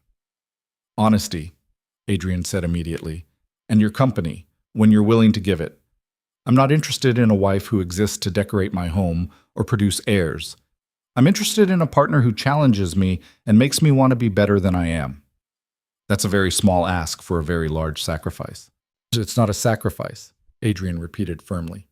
"Clara, I'm offering because I want to. Because I can't stand the thought of watching you lose everything you fought for.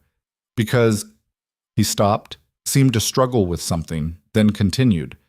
"Because somewhere in the last 3 months, you've become important to me in ways I'm not entirely ready to examine."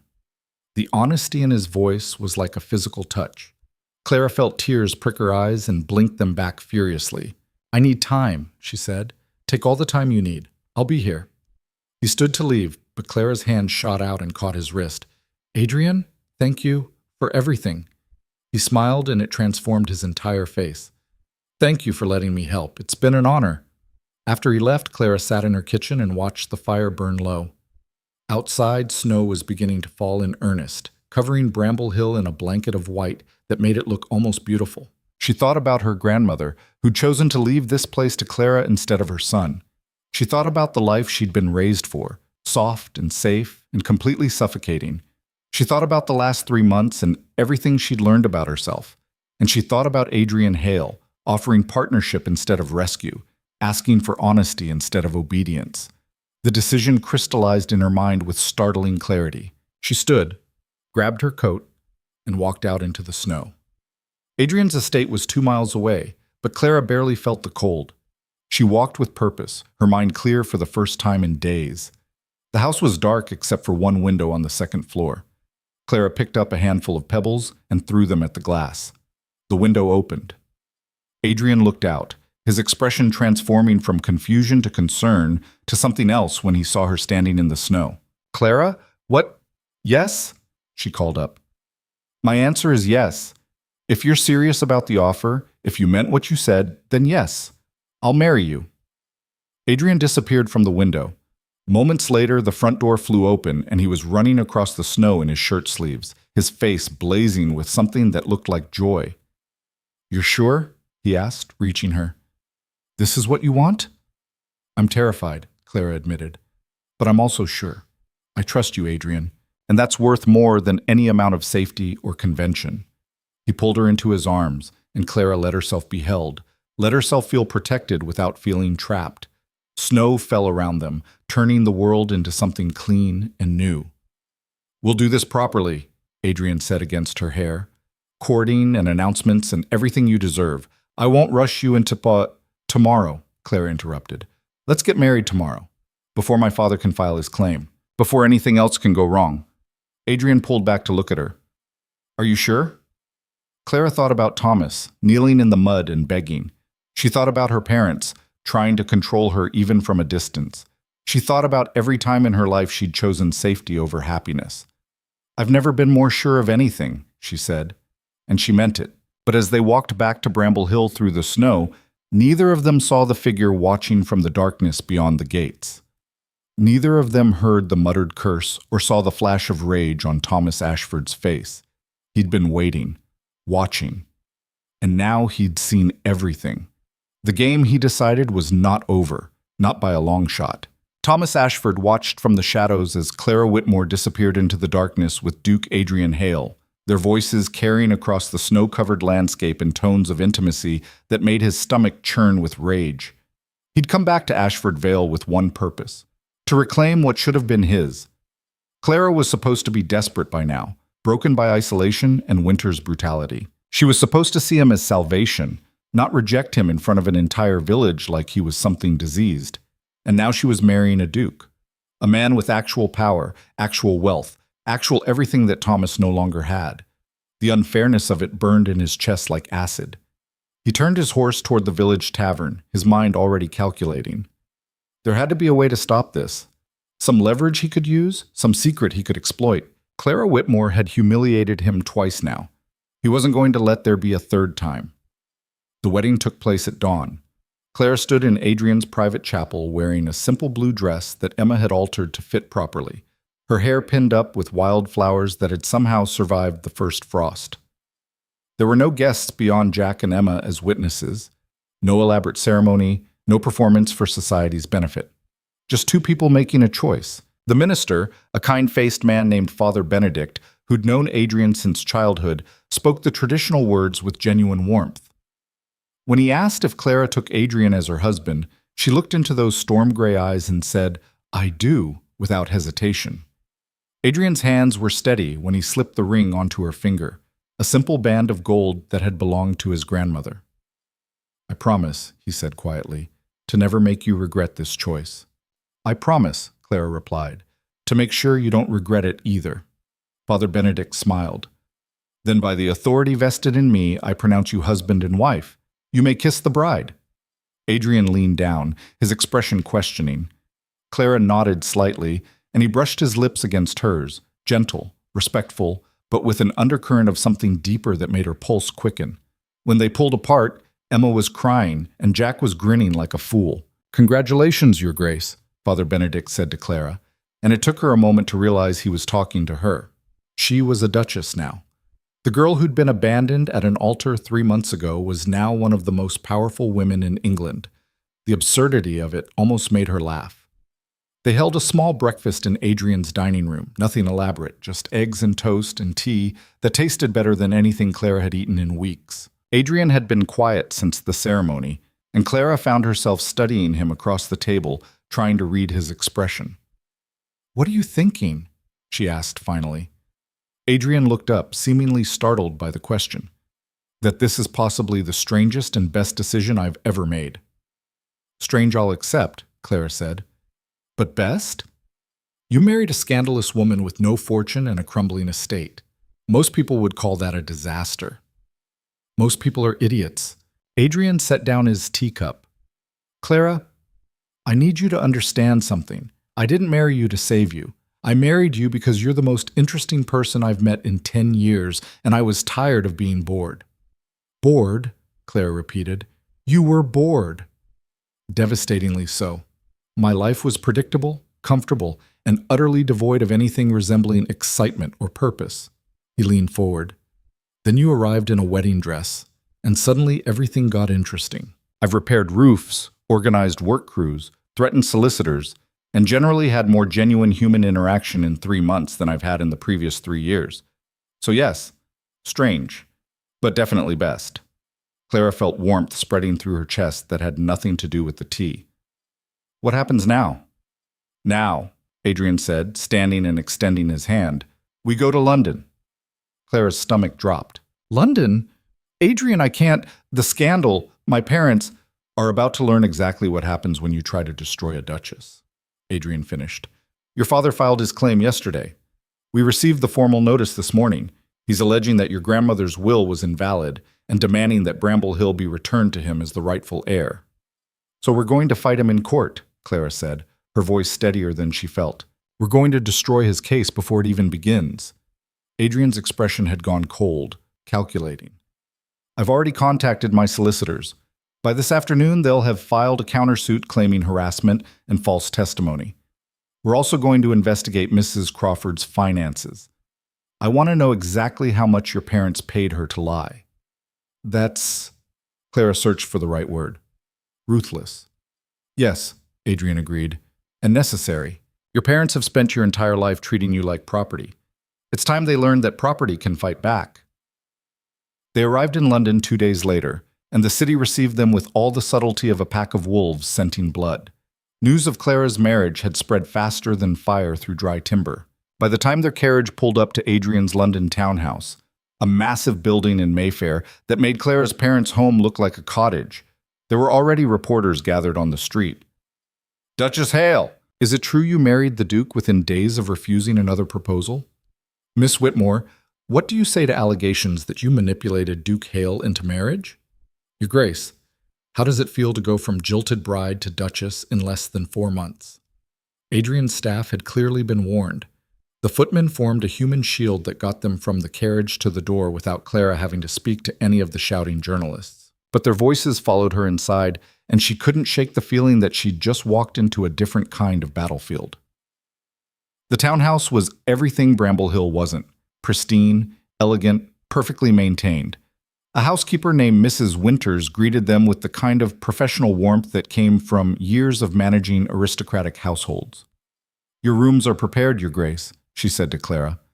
I took the liberty of having some appropriate clothing delivered. I hope the sizes are correct. Clara looked down at her traveling dress. Clean but obviously provincial, nothing like what a duchess should wear. Thank you, Mrs. Winters. That was very thoughtful. The woman's expression softened slightly. If I may say so, Your Grace, we're all very pleased that His Grace has finally married. He's been alone too long. After Mrs. Winters left, Adrian showed Clara to her rooms, a suite of interconnecting chambers that were larger than the entire ground floor of Bramble Hill. The bedroom was decorated in shades of cream and gold, with a bed that could have slept 6 people comfortably. This is mine? Clara asked, feeling slightly overwhelmed. This is yours, Adrian confirmed. My rooms are through that door if you need anything. But Clara, I want to be very clear. There's no expectation of... we haven't discussed the physical aspects of marriage, and I don't want you to feel pressured into anything you're not ready for. Clara felt her face heat. They'd been so focused on the practical aspects of their marriage that they hadn't talked about this at all. I appreciate that. I don't know what I'm ready for yet. Then we'll figure it out as we go, Adrian said simply. There's no rush. We have time. That evening, they attended the opera. It was Adrian's idea, a public appearance to establish Clara as the Duchess Hale and send a clear message that she was under his protection. Clara wore one of the dresses Mrs. Winters had procured, a deep green silk that made her eyes look like emeralds and fit like it had been made specifically for her body. You look beautiful, Adrian said when she descended the stairs, and the way he said it made Clara believe him. The theater erupted into whispers the moment they entered their box. Clara could feel hundreds of eyes turning toward her, assessing, judging, dissecting every detail of her appearance and demeanor. She'd been on the receiving end of society's scrutiny before, but never like this, never with this much power behind her. Lady Pemberton was in the box directly across from theirs, and her face when she saw Clara was a masterpiece of controlled rage. Clara met her eyes steadily and didn't look away first. During the intermission, they were approached by a steady stream of well-wishers, or people pretending to be well-wishers while clearly fishing for gossip. Adrian handled them all with practiced ease, his hand steady on Clara's back in a gesture of support and possession. Then her mother appeared. She looked smaller than Clara remembered, diminished somehow in her expensive dress and elaborate jewelry. Her face was carefully composed, but Clara could see the desperation underneath. "Clara, darling, I'm so glad to see you," she began, her voice pitched for the curious onlookers. "We've been so worried about you." "Have you?" Clara asked coolly. "Is that why you tried to have me declared mentally incompetent?" Her mother flinched. Around them, conversations died as people leaned in to listen. "That was a misunderstanding," her mother said, but her voice had lost its confidence. "Your father was simply concerned about your welfare." "My father was concerned about my property," Clara interrupted, "which is now legally protected through my marriage. So whatever he thought he could gain by destroying me, he can forget it." "Clara, please, you're my daughter. We only want what's best for you."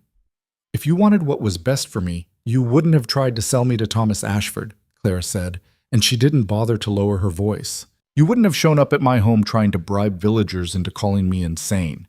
And you certainly wouldn't be standing here now pretending we're a loving family when everyone in this theater knows the truth." Her mother's careful composure cracked. "You ungrateful girl. After everything we did for you—" "You did nothing for me," Clara said. "You did things to me. There's a difference. And I'm done pretending otherwise."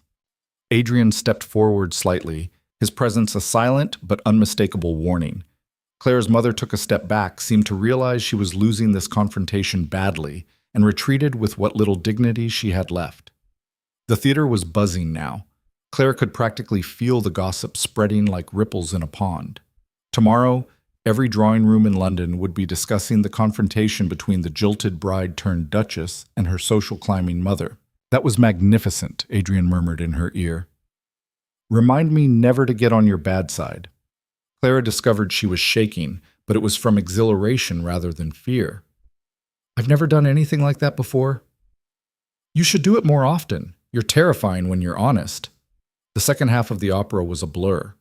Clara barely heard the music, too aware of the eyes on her, the whispers, the shift in social dynamics happening in real time. By the time they left the theater, she felt like she'd fought a battle and won, but the real fight was just beginning.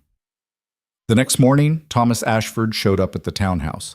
Clara was having breakfast in the morning room when Mrs. Winters appeared, her expression troubled. "Your Grace, there's a gentleman here to see you, a Mr. Thomas Ashford. He's quite insistent, and he claims it's urgent." Clara's appetite vanished. "Where is he?" "I've put him in the blue parlor. His Grace is already with him." Clara found them facing each other across the elegant room like duelists preparing to fire. Adrian's expression was ice, while Thomas looked like he hadn't slept in days, his clothes rumpled, his face haggard. "Clara," Thomas said when she entered. "Thank God. I need to speak with you, privately." "Anything you have to say to my wife," Adrian said, his voice dangerously soft, "you can say in front of me. This doesn't concern you." "Everything concerning Clara concerns me. That's rather the point of marriage." Thomas's jaw clenched. "Fine, Clara. I know we didn't part on good terms. I know I hurt you, but I'm here to warn you. You're in danger." "From whom?" Clara asked, though she suspected she knew the answer. "Your father. He's not going to let the will contest go. He's contacted some very dangerous people, Clara.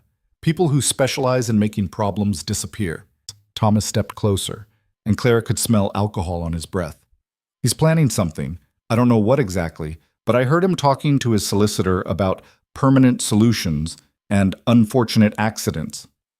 Adrian moved to stand beside Clara. "That's a serious accusation." "It's the truth," Thomas was nearly shouting now. "Look, I know I'm the last person you want to hear this from, but I couldn't just stand by and let something happen to you. Despite everything, I still... He stopped, seemed to struggle with something.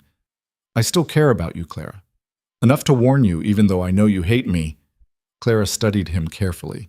He looked genuinely frightened, but Thomas had always been a good actor. Why should I believe you? Because I have nothing to gain by lying and everything to lose by coming here. Thomas pulled a folded paper from his pocket. I made a copy of the letter your father sent to his solicitor. I shouldn't have it, and he'll probably kill me when he finds out, but I wanted you to have proof. Adrian took the letter and read it quickly, his expression darkening with each line. This is concerning. What does it say? Clara asked. Your father is exploring legal options to have the marriage annulled on grounds of coercion and undue influence. He's arguing that I manipulated you while you were in a vulnerable state. Adrian's voice was tight with barely controlled anger, and he's also discussing what he calls alternative remedies should the legal approach fail. Thomas nodded. He's got hired men watching this house, watching Bramble Hill. I think he's waiting for an opportunity to make it look like an accident. A robbery gone wrong, maybe, or a fire. Clara felt cold horror wash over her. He would actually try to kill me? He'd try to eliminate the obstacle to his inheritance, Thomas corrected grimly, which amounts to the same thing. Clara, your father is drowning in debt. He owes money to people who don't accept excuses. Bramble Hill is his only way out, and you're standing in the way of that. Adrian was already moving toward the door. I'm calling the magistrate. If your father has made threats... You can't prove anything, Thomas interrupted. That letter is carefully worded, nothing explicitly illegal. And even if you could prove something, it would take months to wind through the courts. Months during which Clara is a target. Then what do you suggest? Clara asked. Thomas looked directly at her. Give him Bramble Hill. The room went silent. Let him have it, Thomas continued. Sign it over, walk away, be done with him. You don't need it anymore. You're a duchess now. You have Adrian's estates, his wealth, his protection. Bramble Hill is just a crumbling house in the middle of nowhere. It's not worth dying for. No, Clara said immediately. Clara, be reasonable. I said no. Her voice was firm. Bramble Hill is mine. My grandmother left it to me specifically, knowing exactly what she was doing. I'm not going to hand it over to a man who's already proven he'll use and discard anything that gets in his way, including his own daughter. Then you're a fool, Thomas said, but there was something like admiration in his voice. A brave fool, but still a fool. Perhaps, Clara agreed, but I'd rather be a brave fool than a coward who gives up the moment things get difficult. Thomas stared at her for a long moment, then nodded slowly. I can see why he chose you, he said, glancing at Adrian. You're stronger than I ever gave you credit for. He turned to leave, but Clara's voice stopped him. Thomas? Thank you for the warning. Despite everything, I appreciate it. He paused at the door. I wasn't always a terrible person, Clara. I became one gradually, making small compromises that added up to something unforgivable.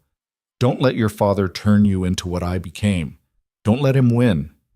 Then he was gone, leaving Clara and Adrian alone in the suddenly quiet parlor. Do you believe him? Adrian asked. Clara thought about it carefully.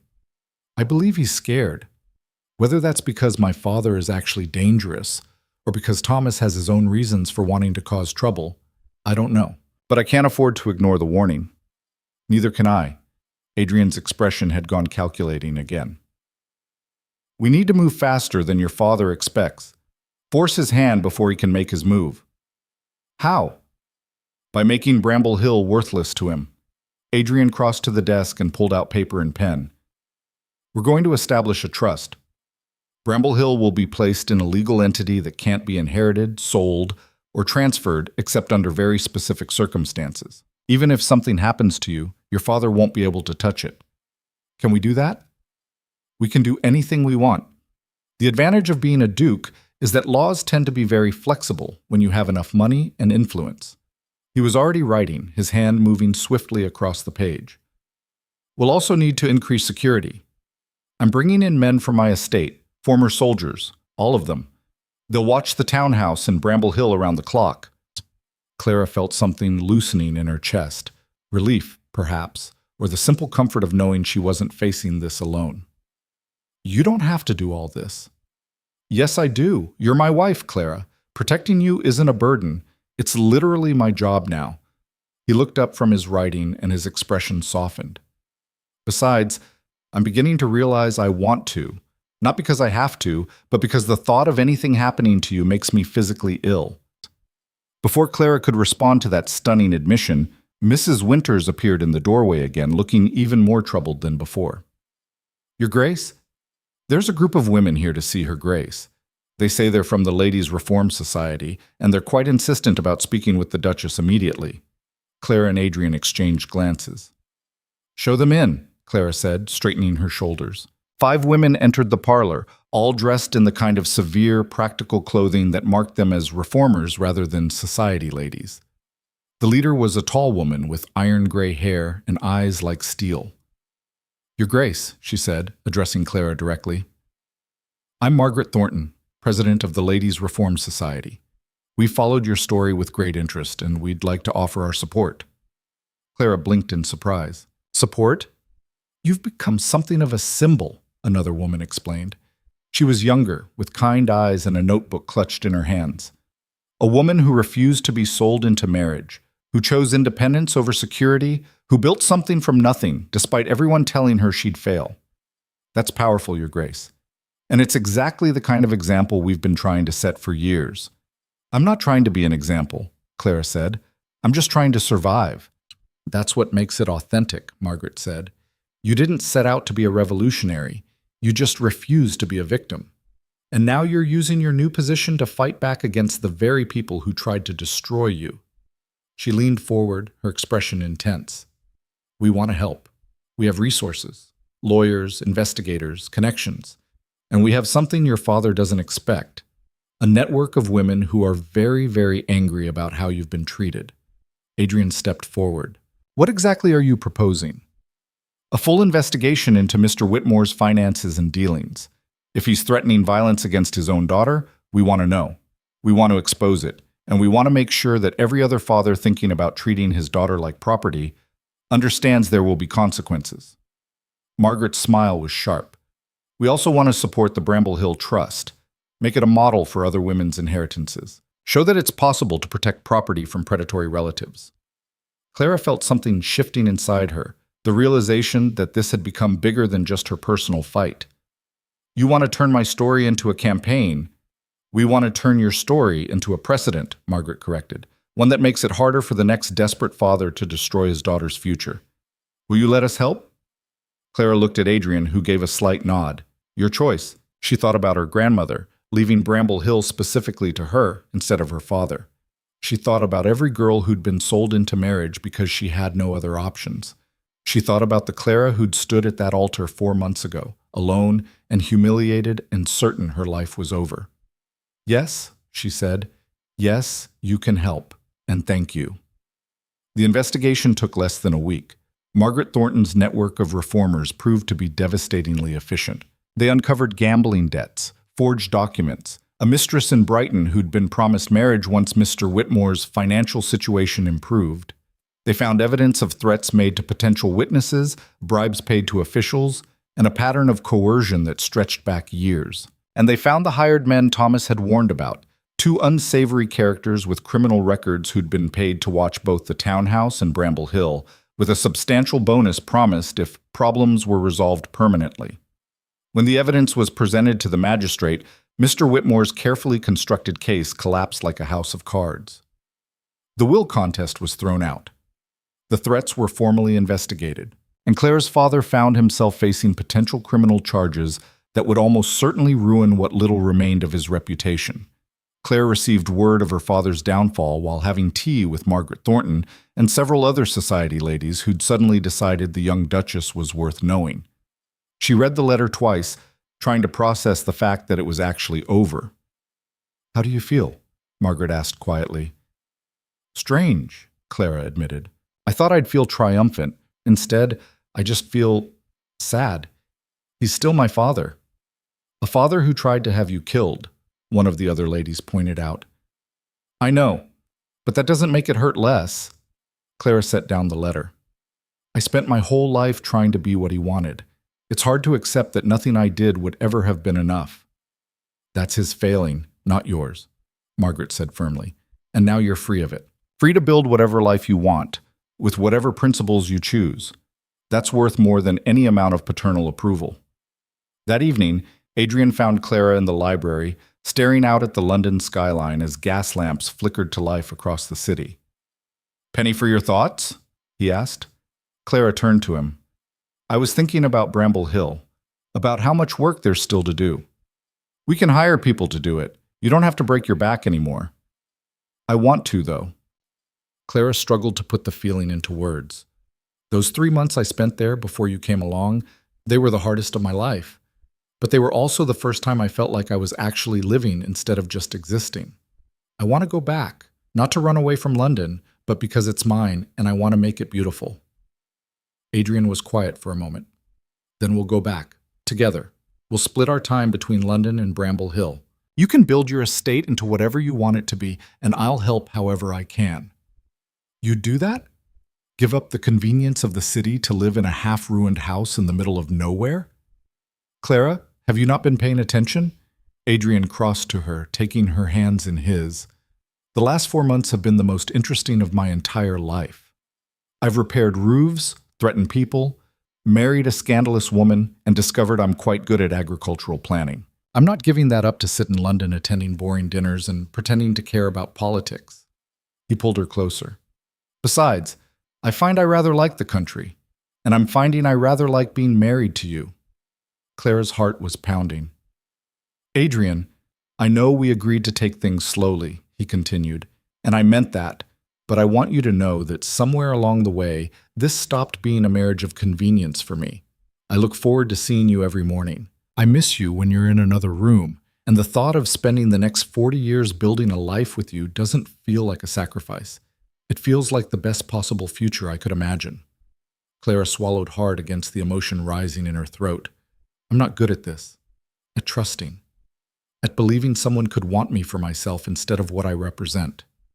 "Then I'll keep proving it until you believe it." Adrian's voice was gentle but certain. "No rush, no pressure, just possibility, and time to explore it." Clara found herself leaning into him, resting her head against his chest and listening to the steady beat of his heart. His arms came around her solid and sure, and for the first time in her life, Clara felt completely safe. "Thank you," she whispered, "for everything. For believing in me when no one else did. For standing beside me instead of trying to control me. For being exactly what I needed without even knowing I needed it." "Thank you," Adrian replied, "for being brave enough to take a chance on me. For showing me what courage actually looks like. For making me want to be better than I was." They stood there as darkness fell over London. Two people who'd found each other in the midst of chaos and discovered something neither had expected: partnership, respect, and the fragile, growing possibility of love. The next morning, Clara stood before a full meeting of the Ladies' Reform Society and told her story. All of it: the abandoned wedding, the flight to Bramble Hill, the confrontations with her parents, the desperate gamble of marrying Adrian. She spoke of hard work and harder choices, of learning to trust herself when society said she was wrong, of finding strength in the last place she'd expected. When she finished, the room erupted in applause. "You've given us something invaluable," Margaret said, her eyes bright. "Hope.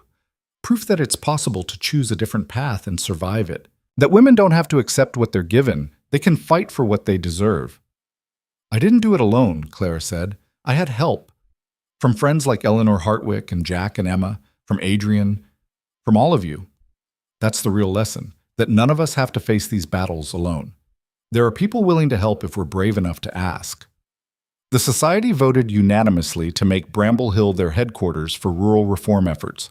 They would fund the restoration, help establish sustainable farming practices, and use it as a model for women's economic independence. Clara would maintain ownership, but the estate would serve a larger purpose.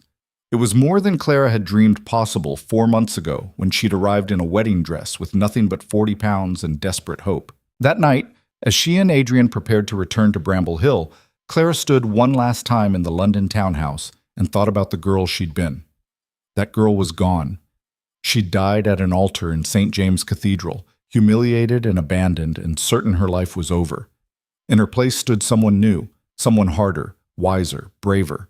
Someone who'd learned that survival was a choice you made every day, and that sometimes the most radical thing a woman could do was refuse to be destroyed. Clara Whitmore, Duchess Hale now, had survived her breaking, had survived the wilderness and the isolation and the battles against everyone who'd tried to control her. And she'd done more than survive. She'd won. As the carriage rolled out of London toward Bramble Hill, toward the estate she'd claimed and the life she'd chosen, Clara reached for Adrian's hand. He took it without hesitation, his grip steady and sure. Whatever came next, they would face it together. And that, Clara thought, was the real victory. The carriage wheels crunched over frozen ground as Bramble Hill came into view through the winter twilight, and Clara felt her breath catch in her throat. In the 6 weeks since she'd left for London, the estate had transformed. The gates stood straight and proud, their ironwork freshly painted and gleaming. The drive had been cleared completely, lined now with young trees that would provide shade in summers to come. And the house itself, the house looked alive again. Fresh paint on the shutters, new glass in every window, smoke curling cheerfully from multiple chimneys, lamplight glowing warm and golden from within, pushing back the gathering darkness. "Adrian," Clara whispered, "what did you do?" "I may have sent some instructions ahead," he admitted, and there was satisfaction in his voice. "And provided some additional funding, and possibly mobilized half the village. But the real credit goes to Emma and Jack. They organized everything." As if summoned by her name, Emma appeared on the front steps, her face wreathed in smiles. Behind her stood Jack, Thomas the carpenter, Mrs. Hedgeway from the tavern, and what looked like most of Ashford Vale's population. The carriage had barely stopped before Clara was climbing out, not waiting for the footman, her eyes taking in every detail of the restoration. The entrance hall gleamed when she stepped inside. Marble floors polished to a mirror shine, walls painted a soft cream, the chandelier properly hung and glittering with what must have been 100 candles. "Welcome home, Your Grace," Emma said, and there was genuine warmth in her voice. Clara turned in a slow circle, overwhelmed. "I don't understand. How did you accomplish all this?" "Your husband provided the funds and the labor," Emma said, "but the village provided the will. Turns out people were inspired by what you'd started. Made them realize that Bramble Hill could be something again. Not just a ruin, but a working estate that provides employment and opportunity." Jack stepped forward, looking pleased with himself. "We've got the winter garden producing already. Turnips, kale, winter cabbage. The greenhouses are operational, and we've started clearing the south fields for spring planting. At this rate, you'll have a full harvest by autumn." Clara felt tears perking her eyes. "I don't know what to "Say you'll let us keep helping," Mrs. Hedgeway interjected. "It's been the most excitement this valley's seen in 20 years. You've given us something to work toward besides just surviving winter." Adrian's hand found Clara's, squeezing gently. "What do you say, Your Grace? Ready to make Bramble Hill everything it was meant to be?" Clara looked around at the faces of the people who'd gone from strangers to allies to something approaching friends. "Yes," she said. "Yes, I'm ready." The celebration that followed was spontaneous and joyful. Someone produced ale and cider. Another brought bread and cheese. And suddenly, the restored entrance hall was filled with music and laughter and the kind of community warmth Clara had never experienced in London's glittering ballrooms. She found herself dancing with Jack, then with Thomas, then with Adrian, who held her close and murmured, "This is what victory looks like. Not defeating your enemies, but building something so good they become irrelevant." "When did you become so wise?" Clara asked. "About 4 months ago," Adrian said, "when I met a woman in a wedding dress who taught me that courage looks a lot different than I thought." The party stretched late into the night, and when the last villager had finally departed, Clara and Adrian stood alone in the quiet house. The silence felt different now, not empty, but peaceful, full of possibility rather than despair. "Your rooms are upstairs," Adrian said, his voice careful. "Same arrangement as London, if you prefer. Separate chambers, connecting door, complete privacy." Clara looked at him. This man who'd stood beside her through everything, who'd offered partnership instead of possession, who'd never once demanded anything she wasn't ready to give. "And if I don't prefer that arrangement?" Something flickered in Adrian's eyes. "Then we discuss alternatives." "I'd like to discuss alternatives," Clara said, her heart hammering. "I'm not saying I'm ready for everything, but I'm ready for something. to start bridging the distance between us, to see what we could become if I let myself trust completely. Adrian's hand came up to cup her face, his touch gentle. We have time, Clara. All the time in the world. No rush, no expectations. Just us, figuring it out together. When he kissed her this time, it wasn't the brief, respectful brush of their wedding. It was deeper, more honest, a promise of things they were both finally brave enough to explore. Clara melted into it, into him, and felt the last of her walls beginning to crack. They eventually made their way upstairs, and though they kept to the agreed separate rooms, the connecting door stayed unlocked. A small thing, perhaps, but symbolic of the barriers slowly coming down. Clara lay in her bed, a proper bed with clean sheets and actual blankets, and stared at the ceiling. 6 months ago, she'd been a girl waiting to marry a man she didn't love to save a family who saw her as currency. Now she was a duchess with an estate, a purpose, and a husband who valued her for exactly who she was. The transformation was almost too enormous to comprehend. Spring arrived early that year, as if nature itself had decided to reward Clara's perseverance. The first crocuses pushed through the last patches of snow in early March, followed by daffodils that turned the reclaimed gardens into seas of gold. The winter vegetables were harvested successfully, and the south fields were plowed and planted with wheat and barley. Adrian brought in sheep from his other estates, and suddenly Bramble Hill had the sounds of a working farm, bleating, the clang of bells, the calls of shepherds managing their flocks. The Ladies' Reform Society made good on their promise. They established an office in one of Bramble Hill's restored outbuildings and began bringing in women who needed sanctuary, education, or simply a place to figure out their next steps. Clara found herself teaching classes on practical estate management, sharing the hard-won knowledge she'd gained through trial and error. "You're a natural teacher," Margaret Thornton observed one afternoon, watching Clara explain crop rotation to a group of fascinated young women. "Have you considered writing a book? A lady's guide to independence or something similar?" "I barely know what I'm doing half the time," Clara protested. "That's exactly why it would be valuable. You're not some distant expert lecturing from on high. You're someone who learned by doing, who made mistakes and survived them. That's the kind of knowledge women actually need." Clara thought about it, and the idea took root. She began making notes, documenting not just the practical aspects of managing land and finances, but the emotional journey of choosing independence over security. The fear, the doubt, the moments of triumph when you realized you were actually succeeding. Adrian caught her writing late one night, her desk covered in pages of cramped script.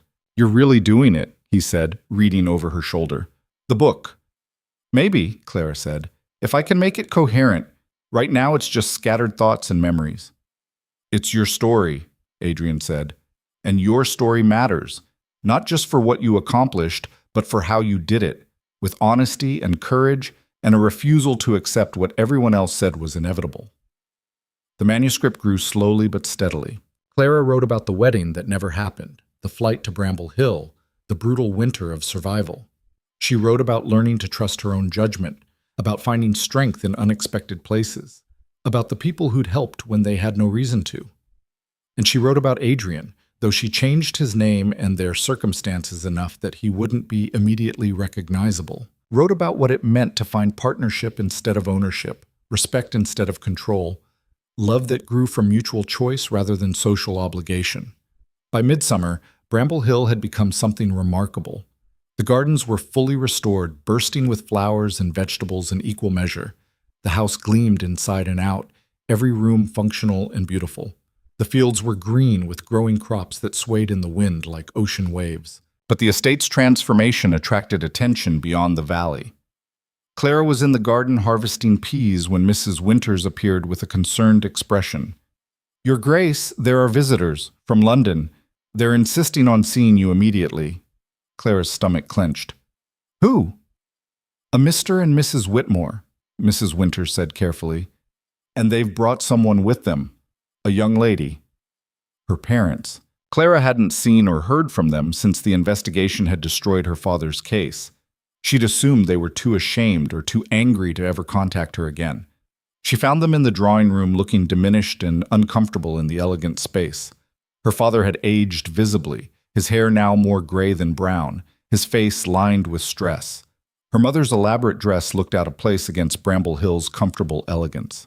And between them sat a girl of perhaps 16, with frightened eyes and a demeanor that reminded Clara painfully of her younger self. "Mother, father," Clara kept her voice neutral. "This is unexpected." "Clara," her father stood, his movements stiff. "Thank you for seeing us. I know we have no right to impose, but this is important." "Who is this?" Clara asked, gesturing to the girl. "This is Lydia Hartford," her mother said. "She's the daughter of my cousin Margaret. She's in a difficult situation."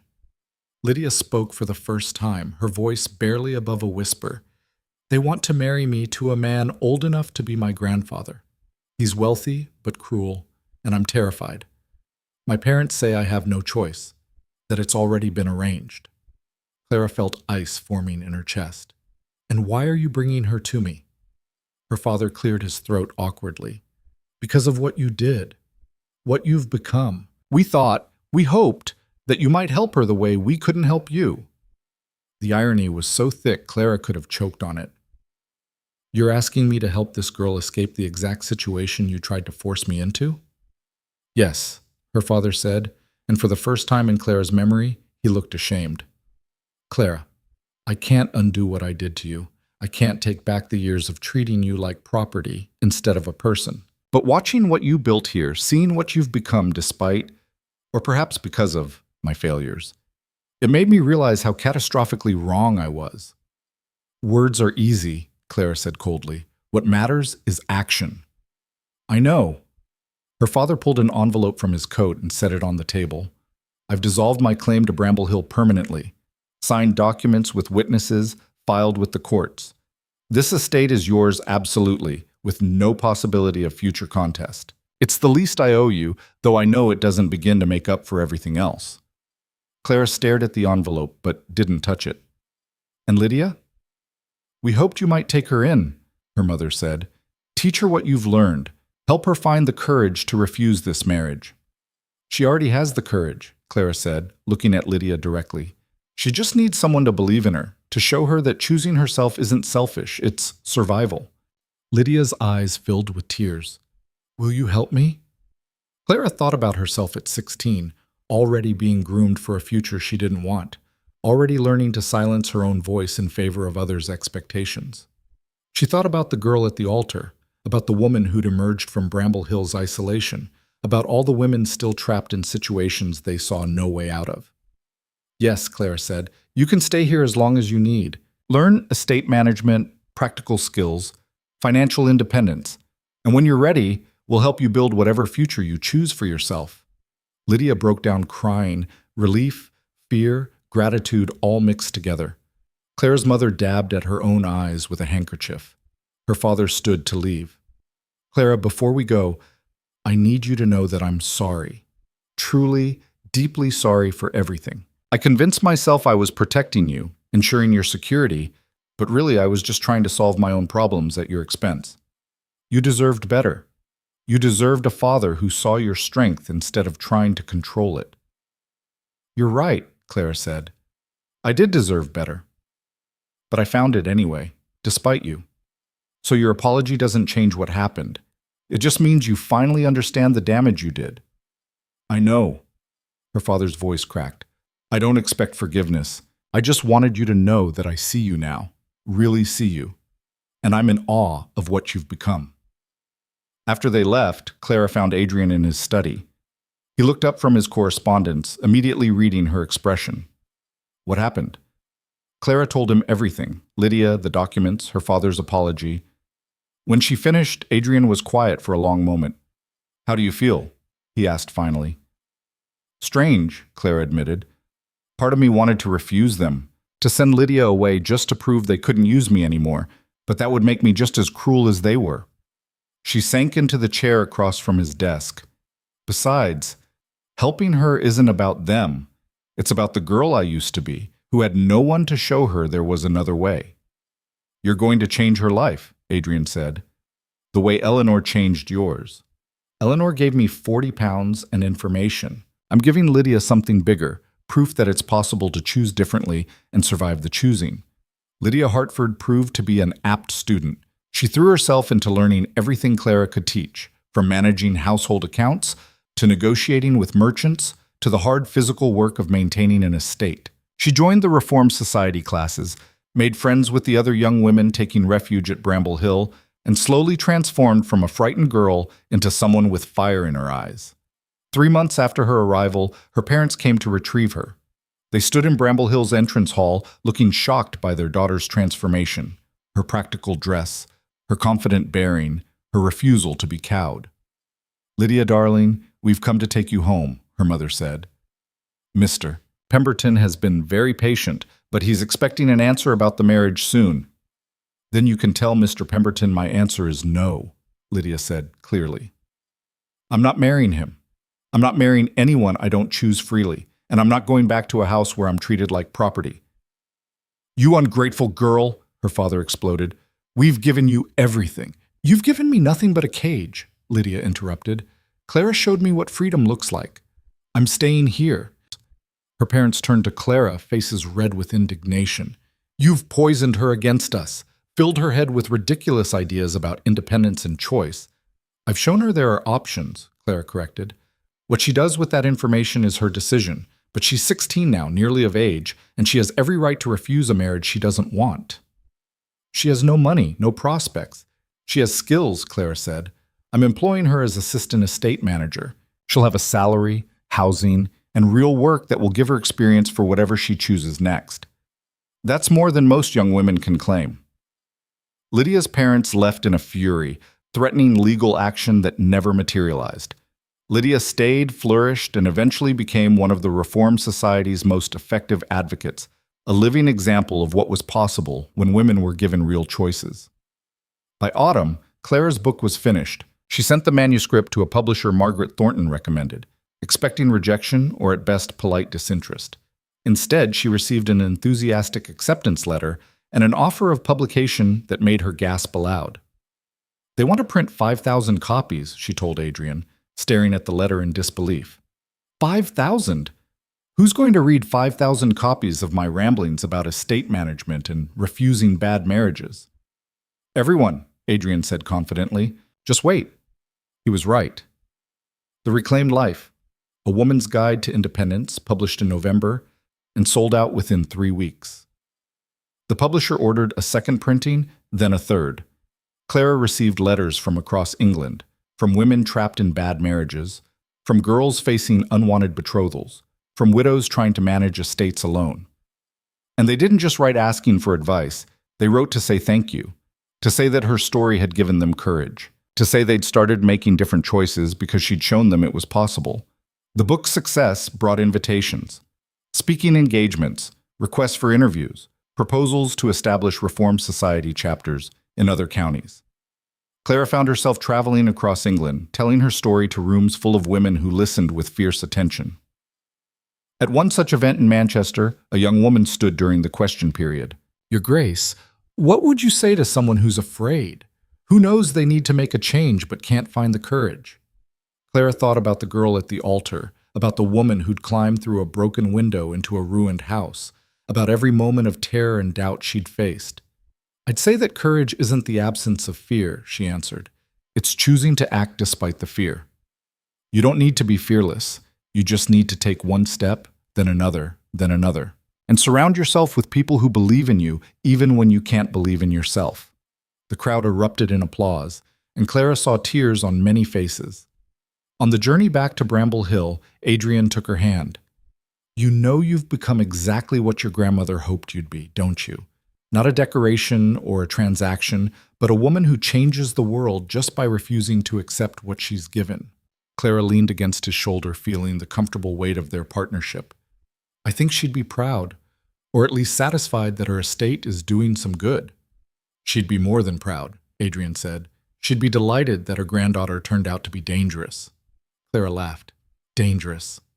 To the established order, absolutely. You're proving that women don't need men to save them. They need resources, support, and the freedom to choose.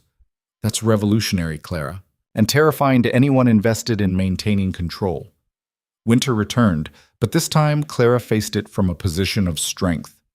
Bramble Hill was warm and weatherproof. The larders were stocked with the harvest, and the household hummed with productive activity.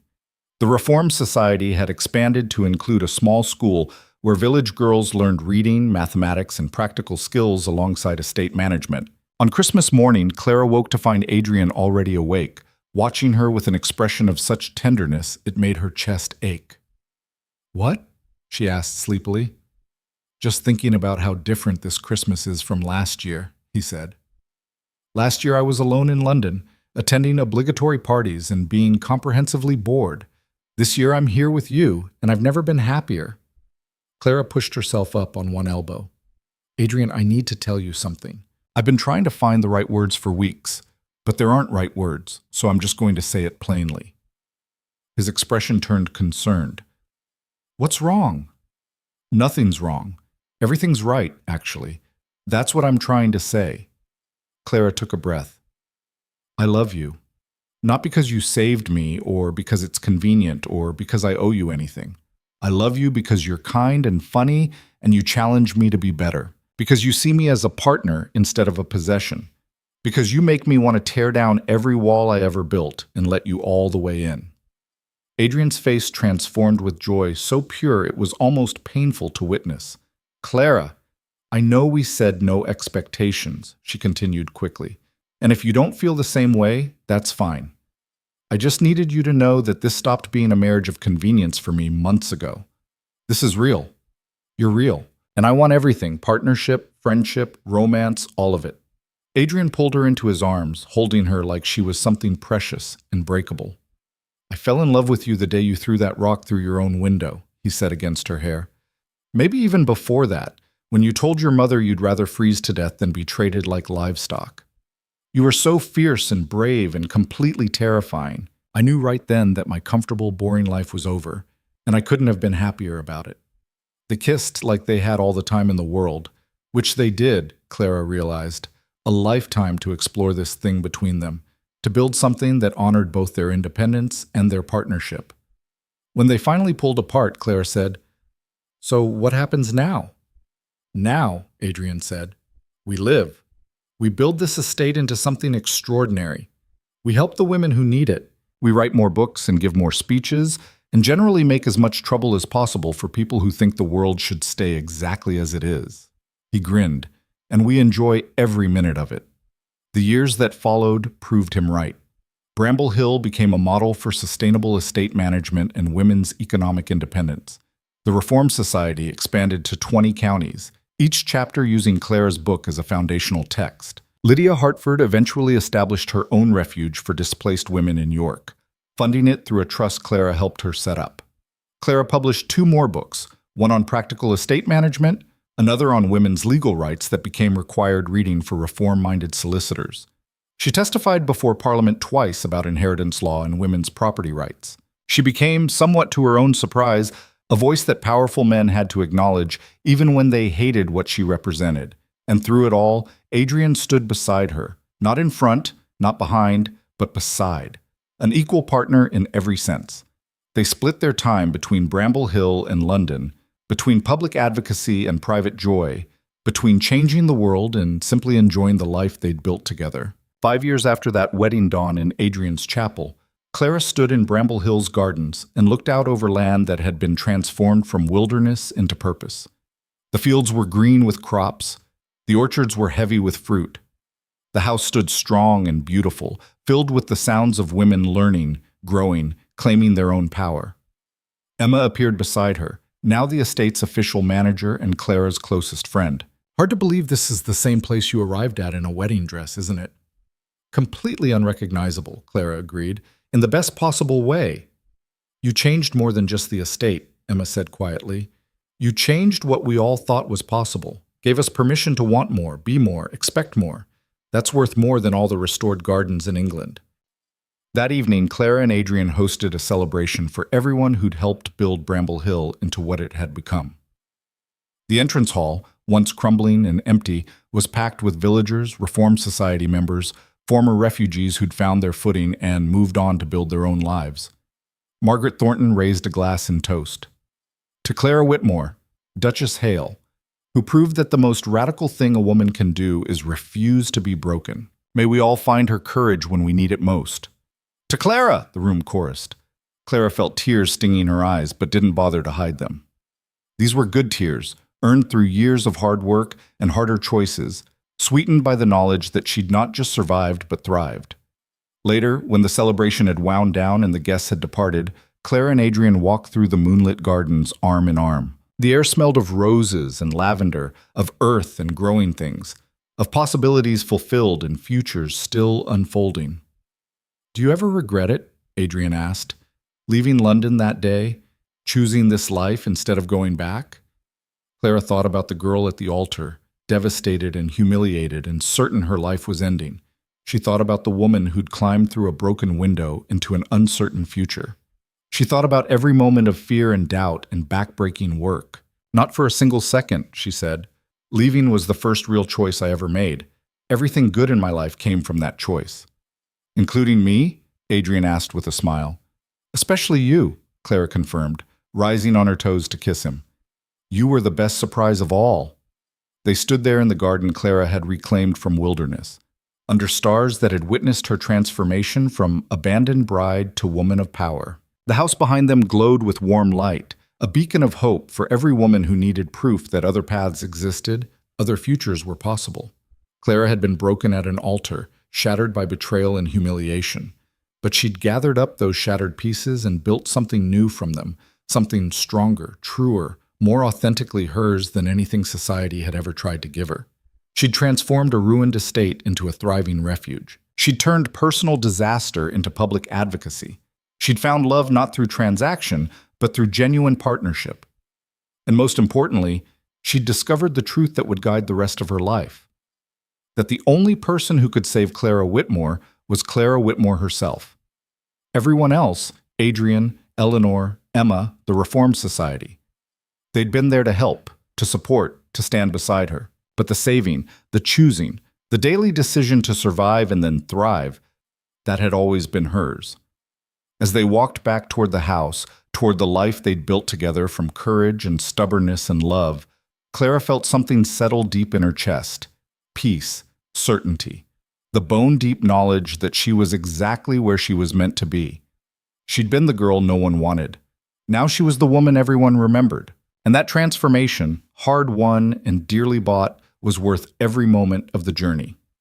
The door to Bramble Hills stood open before them, light spilling out into the darkness like a promise. Clara took Adrian's hand and stepped across the threshold into their home, into their future, into the extraordinary life they'd chosen together. Behind them, the night settled over the valley, peaceful, quiet, full of stars. And Clara Whitmore, who'd once stood alone and abandoned at an altar, walked into her reclaimed kingdom with her head high, her heart full, and her soul finally completely free.